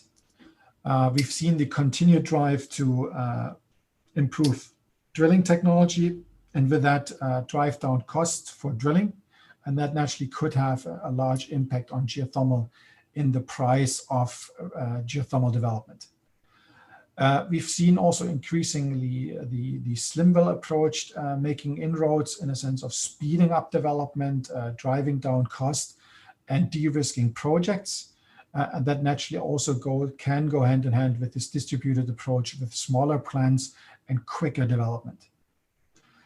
The oil and gas sector is increasingly coming into the sector. How far that will have an impact will have to be seen, but naturally with the capacities available that are not currently drilling for oil and gas, that naturally provides opportunities for geothermal to apply that know-how, this experience and equipment. But naturally that would also require the necessary investment to drive development. We see continued development on EGS. So naturally here, the big EGS research project in Utah, funded by the US Department of Energy, that could potentially also have a big impact on further EGS development internationally, and thereby larger scale development that could make geothermal more attractive to larger players, for example, out of the oil and gas sector. An increasing part that is maybe not directly tied to what we consider geothermal, but is the notion of aquifer storage, of heat storage. So here a good example is the German parliament, that aquifer below the subsurface for energy storage, deriving hot water in the winter for heating and in the summer for cooling. The increasing drive in Europe to utilize geothermal for heating, here a big drive also in the UK, Germany and elsewhere to utilize abandoned coal mines, and that naturally kind of what better describes the overall energy transitions than an approach like that. Next slide, please. And with technology development, we see also an increasing drive towards binary cycle technology, and that naturally indicates that we are developing more and more resources with lower heat temperatures, so low enthalpy resources.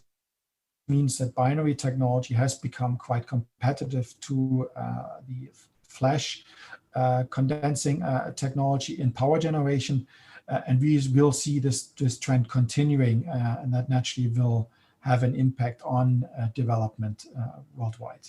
Next slide, please. And then there's another element that we see in geothermal, and that is the increasing mix of technologies. And I think this is probably the important element that I would like to emphasize, is that we as the geothermal sector, we will not solve the renewable energy conundrum. We will be playing a part in it. So how we play together with the other renewable energy technologies and how we complement each other, that will be the future.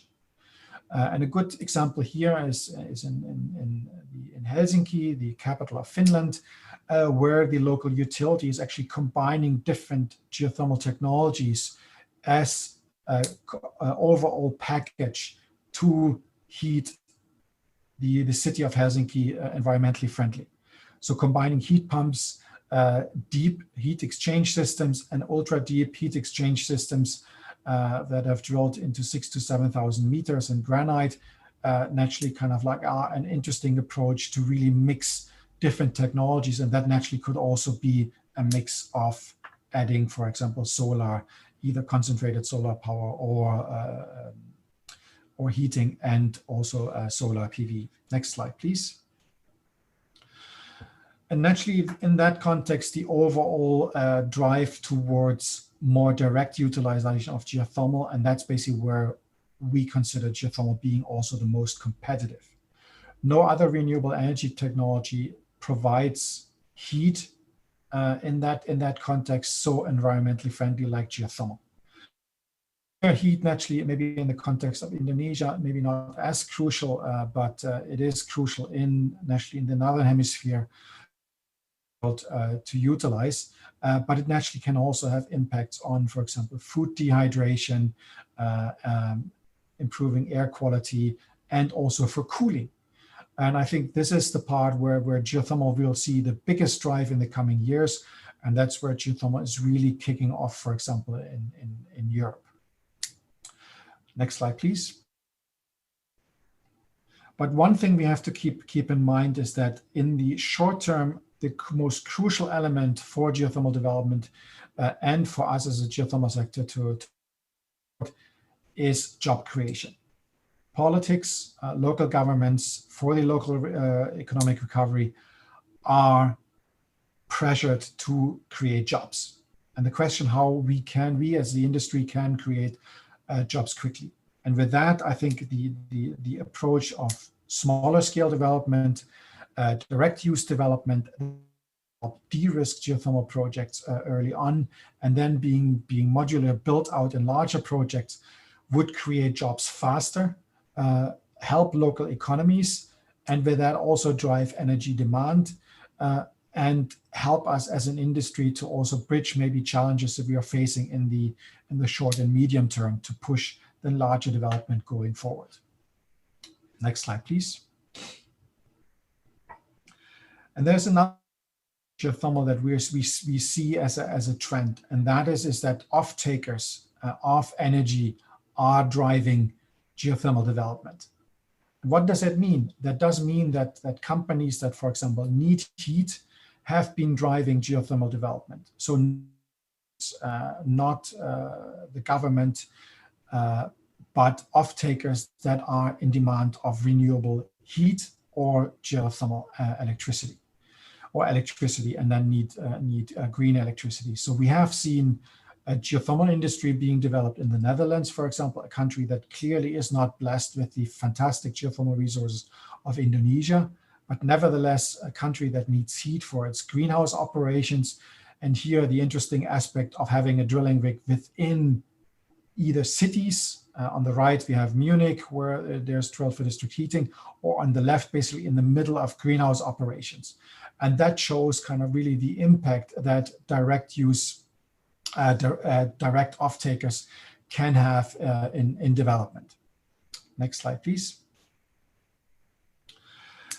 And there's another element that we see increasing newcomers coming into the market, and those that are coming back. We're seeing oil and gas sectors looking into geothermal more serious than they've done before.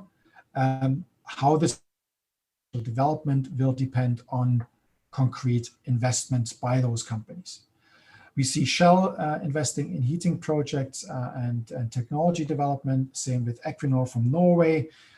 We've seen Schlumberger as a service provider as part of a new development joint venture that naturally will also help push development of projects. How far naturally will have to be seen. But there's one clear is that as long as the oil and gas sector is not investing as it has done in resource development in oil and gas sector, we will not see the impact that we maybe hope for.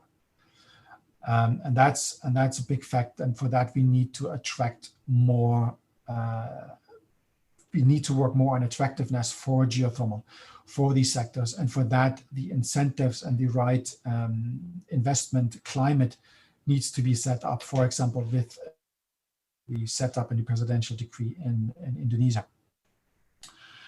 With that, to the next slide.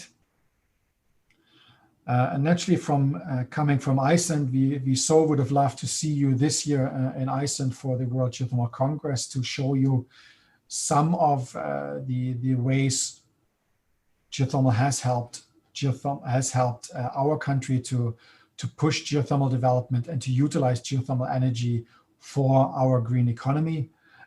But that will have to wait, and we hope to see most of you in May 2021.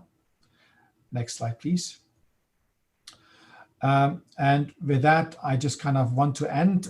Iceland Geothermal naturally represents the Icelandic geothermal industry, providing all kinds of experienced services and consulting, including exploration, drilling, project execution, investment, direct use, and training. So with that, we also see ourselves as partner to Indonesian geothermal development. With that, to the next slide. And with that, I would like to end this presentation, and I'm looking forward to this discussion. And let me express again the gratitude to the World Bank for the support for geothermal, not just in Indonesia, but worldwide. And we sure hope to help the geothermal sector. And I see that there's an increased drive towards job creation and direct use. So that definitely creates innovative opportunities for Indonesia to utilize its fantastic geothermal resources. And with that, I thank panelists. Thank you, Alex. And now we have the three of us, Ibu Satu, Pak Alex, and you know, if you see me wearing this face shield, actually in our studio in INAGA has a studio now, Pak Alex, right? You missed it because this time you are not coming to Jakarta. So we apply a full COVID-19 protocols. Yeah, the equipment, the microphone were fully disinfected, hand sanitation, mask. So when I was on a break, not talking, then the mask is full on and then just off before we speak. And then, you know, everyone, the crew, they're all very, very disciplined. So just to assure you all the participants that we are taking it very, very seriously and professionally, and we apply the full COVID-19 protocol as well for the organizations of this conference. I have several questions to both of you, but let's start with this. And both of you referring to the current unprecedented multiple disruptions. So we have the pandemic, and at the same time, you know, just recently, as recent as 2015, we have an oil price shock. It's not fully recovered, and we have another shocks. And now we have a triple whammy, pandemic, oil price shock, and then driven by pandemic and oil price shock, then we have economic contractions.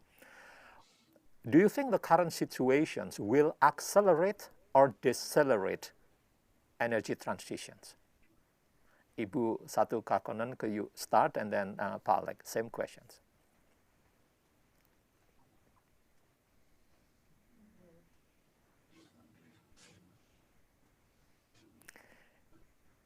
Ibu, you still muted.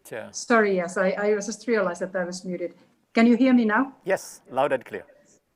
Yes. Unfortunately, I mean, as Alexander was showing in his presentation, there has been some slowdown because of the pandemic in the installation of the new renewable capacity. So I think that this is what we can expect to see. But at the same time, basically the pandemic and what has happened as a result of that has been a wake-up call in many ways. It has not only been a wake-up call for countries about what to do in terms of improving the health systems, in terms of improving the social protection systems, but it has also put on the forefront the issue of climate change. And it basically means that this is an issue that is now discussed very much in a number of countries. And I'm also happy to see that this has put the issue of transition to renewables under discussion in Indonesia. And Indonesia, I mean, given that it has quite a big challenge to reach those very ambitious goals that it has set in terms of carbon emission and in terms of renewable energy share adoption. Indonesia doesn't have the opportunity then to stop and wait. In particular, in terms of carbon emission, if basically Indonesia is going to wait much longer, this gap is going to become even bigger. 29% is not going to be, it's still not, what it needs to go down with, but it's going to be even bigger number and even more challenging to get to the goals. Thank you, Ibu. Alex? I mean, as you said, I think the main point here is, and I try to emphasize this, it is a short-term contraction. It will recover. It's just a question when and to what degree. But what I think is very, very obvious is that there is no way around renewable energy development. And it's just a question how quick as an economy you can do that, because it will become a competitive advantage if you're able to power your electricity sector with renewables, because a lot of off-takers, as I pointed out, will demand renewable energy as a source of their production. And with that, it becomes an absolutely no-go to develop fossil fuel-based power generation. So there's no way around, and you have to utilize all the resources that you have, renewable energy resources that is, to provide the electricity that industry demands. So that is very obvious, and geothermal naturally is one of the main renewable energy sources for Indonesia, plays a very important role, and you will have to find ways to really push that development. At the same time, we see naturally an increasingly in the market. So we see also that there's a way more local based economy. So a lot of the elements of international collaboration and maybe the globalization will kind of, how much will have to be seen, but there will be a lot more local production, and that naturally will also change the dynamics in the sense of the economy and what you can produce for other countries. So it might become more regional in a sense. And then it's the question kind of how you position yourself, but that's actually a wider discussion for economists. But naturally, again, it is absolutely crucial what energy you can provide to the economy that you're trying to build. There's no way around renewables, so it will come, but it will also mean that it's even more important that you develop a experience within the country, because a lot of that geothermal development will happen, and increasingly so with your local workforce. Thank you. I will link these two questions coming from the audience. And by the way, distinguished participants, if you would like to ask questions, you can write both in English or in Bahasa Indonesia. I will make sure translate it for you in the question and answer. If you look into the bar below on your screen, there's a question and answers points. So please write your questions there. And there's a question from Pak Sanusi Sattar that Indonesia has an ambitious target both on the energy mix, that's one of the track, and the other is the commitment of greenhouse emissions by 2030, and the other one is by 2025. And Ibu Satu, you already also alluded that those are the real challenges.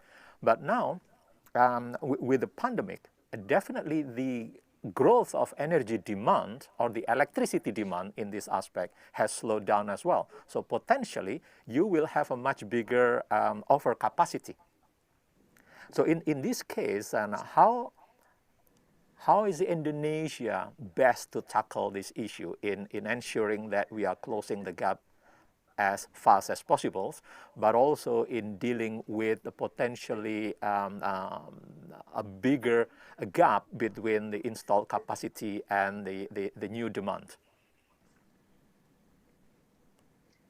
Are you asking me yes. first, or are you asking? Okay, I like after this. Yes, let me then again start, and then Alex will also come in. So, I mean, as I said earlier, I mean, Indonesia is already, the gap between the target and where Indonesia is currently is quite large. Yeah, this is, of course, a very challenging time to try to start closing that gap and to reduce the emissions and increase the renewable energy share. But what Indonesia can do in the coming year, until basically this disruption is over, because there is an expectation that eventually, I mean, we will be returning more to a new normal. But until then, I mean, there is work to be done. I mean, basically the starting point would be to level the playing field for the fossil fuels and the renewables. And as I was highlighting in my presentation, there are currently regulatory and pricing barriers for renewables even to come to the market.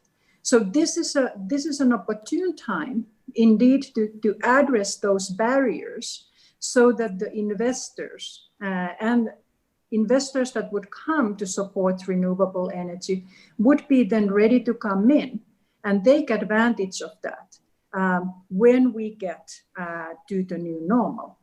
Now, the second thing that what could be done, because the government does have plans for investments in new energy generation, in new power generation.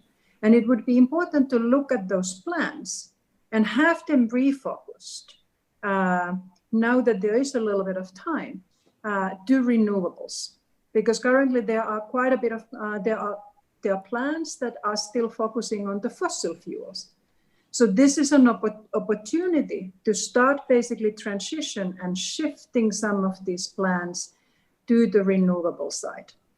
And then related to the barriers, I mean, the big issue, the elephant in the room is the issue of subsidies. And this is, of course, extremely sensitive. This is very, very difficult. But this is something that would also need to be looked at and would need to be discussed in order to get to a cleaner energy mix in Indonesia. Let me stop there. Thank you. Alex? Naturally, I think the main issue is a social aspect here as well. And given that we are democracies where you vote for the people that you want in power, they are measured by the jobs that they create and the economic well-being of the people. And with that, the challenge really is at the moment the demand is likely not for, at least the perceived demand of individuals is not for the next renewable energy plant, but basically, butter on the bread, as we would say.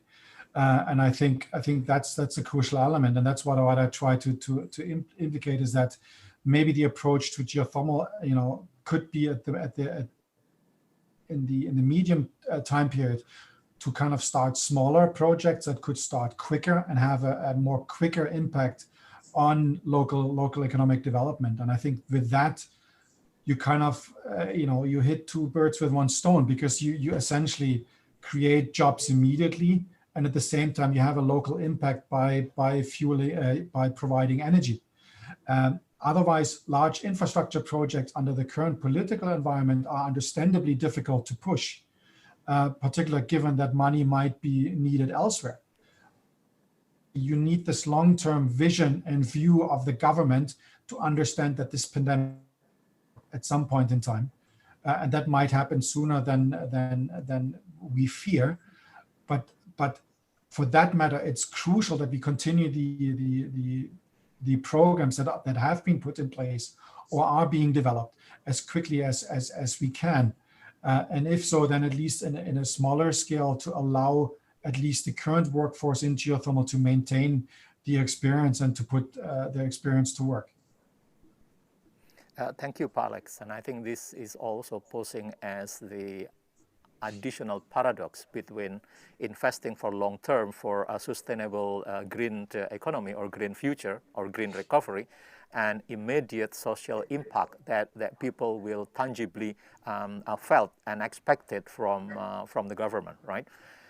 So before we go into the questions from the audience, there's one more question that I would like to ask your comments. Ibu, you mentioned in your presentation, Ibu Satu, on those tariff barriers, and mentioned the fact that the externalities are not really incorporated into the tariff of renewable, especially geothermal here in Indonesia. But I think everyone in Indonesia knows as well that this issue, the externalities and how to build in externalities into the tariff or the price, has been a long and ongoing discussions. I remember a study that conducted several years back, even all the way to 10 years back, on the externalities.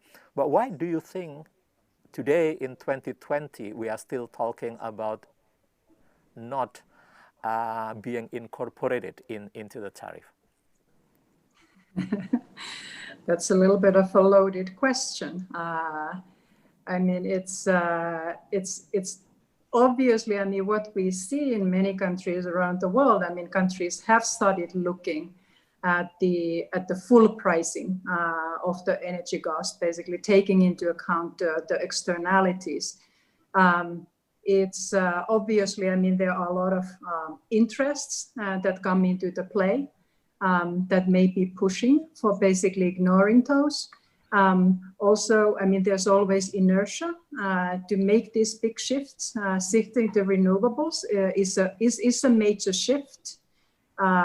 Before I came to Indonesia, I was in fact posted in Eastern Europe.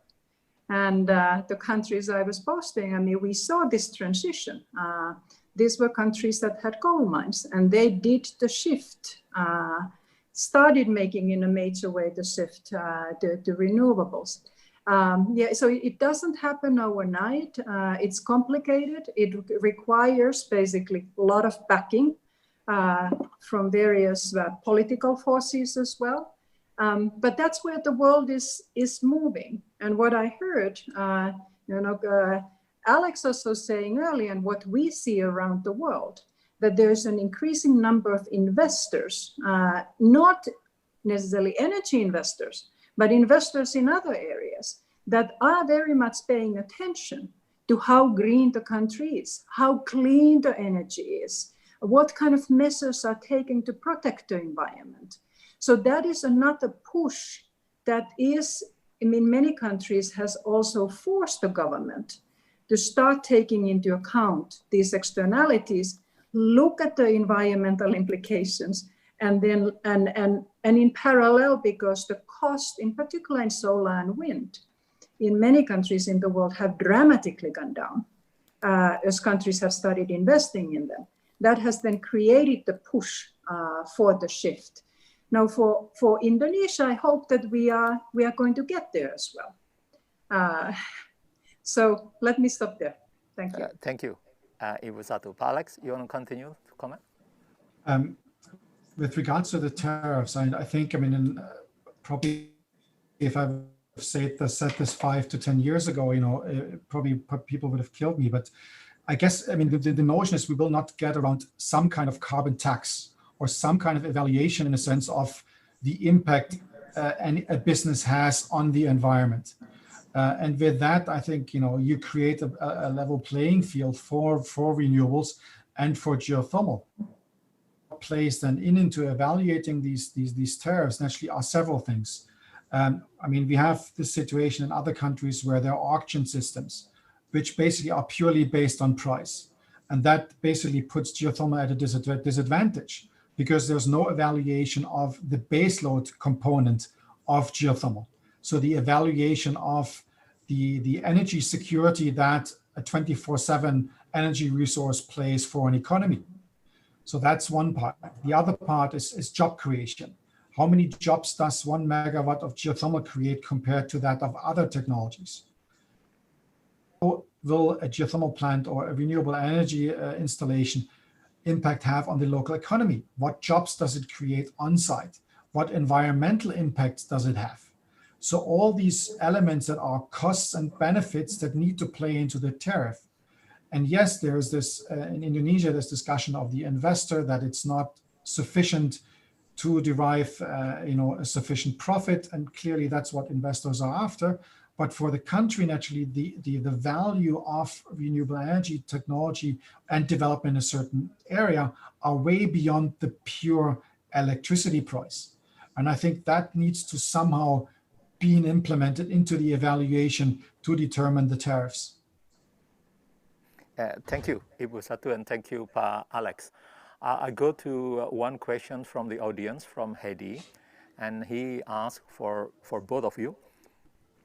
Considering the current situations, what would you suggest the most important role of geothermal and renewable energy producers in Indonesia?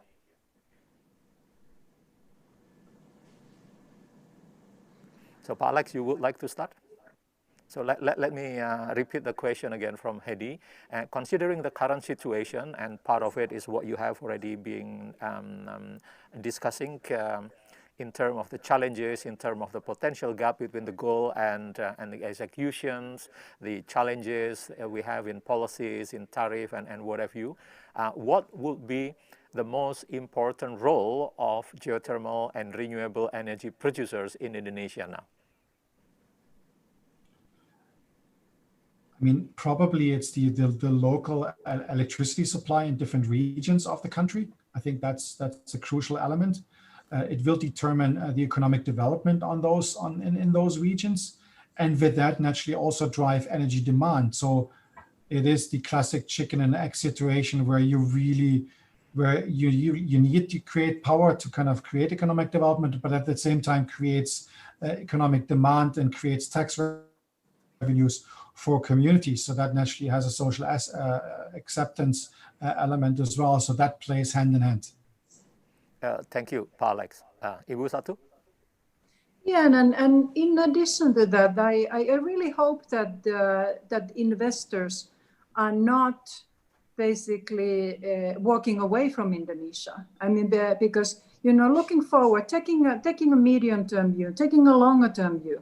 I mean, there's a lot of potential here, and Indonesia would need to get the private investors in, as I said earlier, to do the drilling, and precisely for that reason. I mean, we on the World Bank side are also basically providing these facilities to try to de-risk the drilling. Now, where would they start is then a different question. I mean, we hope that in particular the eastern islands of Indonesia, where the small grids, which would indeed provide the employment benefits that were basically said, that might be a good start to basically have the transitions there. But my overall plea is that because of the current crisis, I hope that the geothermal, the private investors are still very much looking into Indonesia and the opportunities here, because they will not have disappeared. Obviously, during the crisis, it's basically providing the services that they provide, but also looking forward. Thank you. We have another question from the audience here, and this one coming from, could you go next? Yeah, from Fabiola. That perhaps, Alex, you could start in responding to this question from Fabiola. From all the potentials, gigawatts of geothermals and other renewables in Indonesia, what is actually, or how many percent of all those potential resources that is actually economically viable for private investors?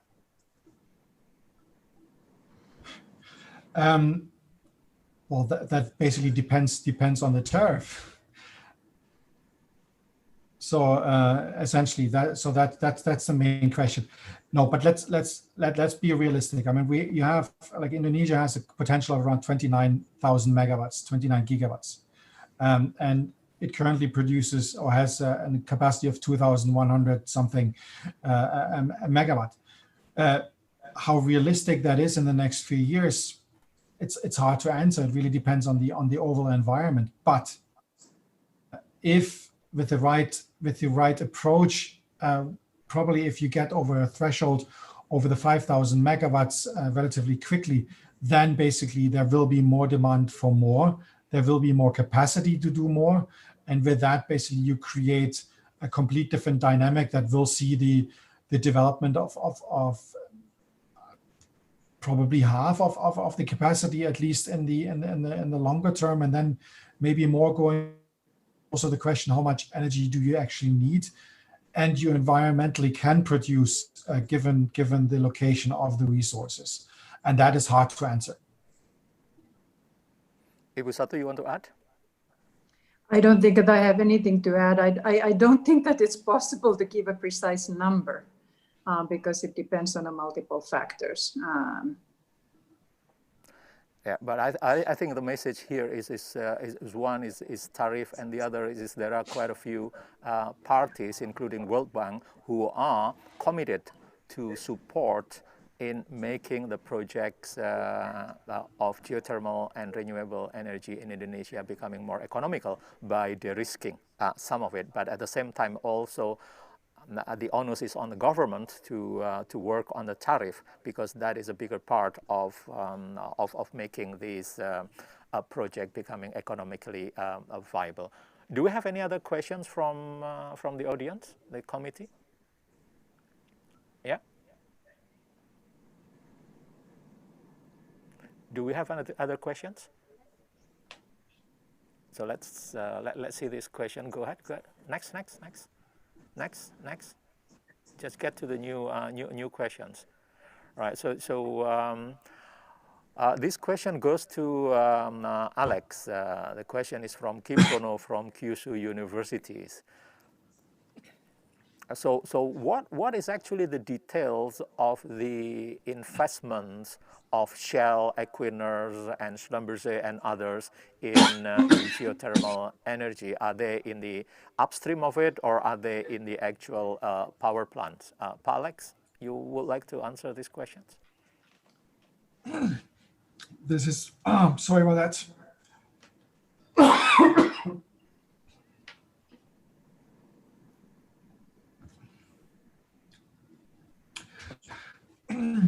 The challenge essentially with the oil companies is that they're looking at this from a technology perspective and developing their business model. and currently the oil companies are not looking at moving from a commodity business model to a utility model, and they're basically struggling with that as an approach. So we've seen some of these companies looking into the electricity market, buying into wind parks and solar, and they're still to this day struggling to kind of really define a business model that would see them going into geothermal. And they often describe scale as a big issue. At the same time, they're much experience on the subsurface side, so it's very tricky. So we see this twofold. We see at the one hand, the target is from a technology perspective, understanding how it can fit in the overall portfolio for carbon capture and storage, for drilling, for dealing with heat and oil wells, etc., etc. So there are all kinds of technical elements they're using in the context of what they're doing. But the step actually in concrete project development is very limited. And as I indicated, the step into the heating market, if they're addressing this as a utility or as a service provider, is currently still very, very unclear. Okay. Thank you, Pa Alex, and also Ibu Satu Kahkonen. I would like also to thank the participants who have been submitting their questions, and I'm sorry if we have not been able to respond to every single questions that the participants submitted. And Ibu Satu and Pa Alex, at the peak of the conference today, while the two of you are speaking, we have about almost 400 attendants actively participating in the seminar. And also, we would like to convey our gratitude and thanks to the Honorable Minister of Energy and Mineral Resources, Bapak Insinyur Arifin Tasrif, also Honorable David from New Zealand's Minister of Trade and Export Growth, Honorable Minister David Parker, and also a Country Director of World Bank Indonesia and Timor-Leste, Ibu Satu Kahkonen. Pak Alex, as I said before, our frequent flyers, definitely we miss you here in Jakarta these times. From Iceland Geothermal and also Geoenergy for your very, very positive contributions, very active and very interesting thought-provoking remarks during our first sessions. And if I could reiterate again a few points, that basically the disruption of pandemic calls for sustainable economic recovery or green recovery that will basically also be a driving forces for green measures for investments in all countries. And as such, it is an opportunity for the growth and the development of geothermal and other renewable energy. Policy plays important role in the development of geothermal and renewable energy, especially in removing the barrier for the growth or for the development. First of all is the reform or reallocations of fossil fuel subsidy wisely, and second is to figure it out or to firm up a tariff for geothermal and renewable energy that is economical and including the externalities of the geothermal and renewables. Job creations and social impact are another elements that will help supporting the development of geothermal and renewable energy. As such, in Indonesia, then it is making sense if the investors and the government also pushes for development of geothermal and renewable energy in the eastern part of Indonesia, and as Pa Alex alluded, it acts as a economic booster. It's basically the engine to generate the demand and also the economic mover for that regions. And with that, I thank you again for all your participation. Thank you, distinguished participations. And I return these sessions to Egy. Egy, it's all yours. Thank you, Bapak Ahmad Yuniarto. To our distinguished participants, now we are at the end of first convention session. I like to say thank you to all speakers and moderator for the very insightful session and discussion that enables us to gain deeper understanding and insight of the Indonesia and international perspective on renewable energy, especially geothermal. Now we will move into the lucky draw event. We have special door prize for 2 lucky winners. We will pick 2 names randomly by the system. Please roll up. Stop. Our first winner, Rizka Nada Camelia. The next one. Stop. Muhammad Farizal Afif. Congratulations for all the winners. And you will be contacted by the IIGC committee after this session. To our distinguished participants, this lucky draw signifies the end of today's convention.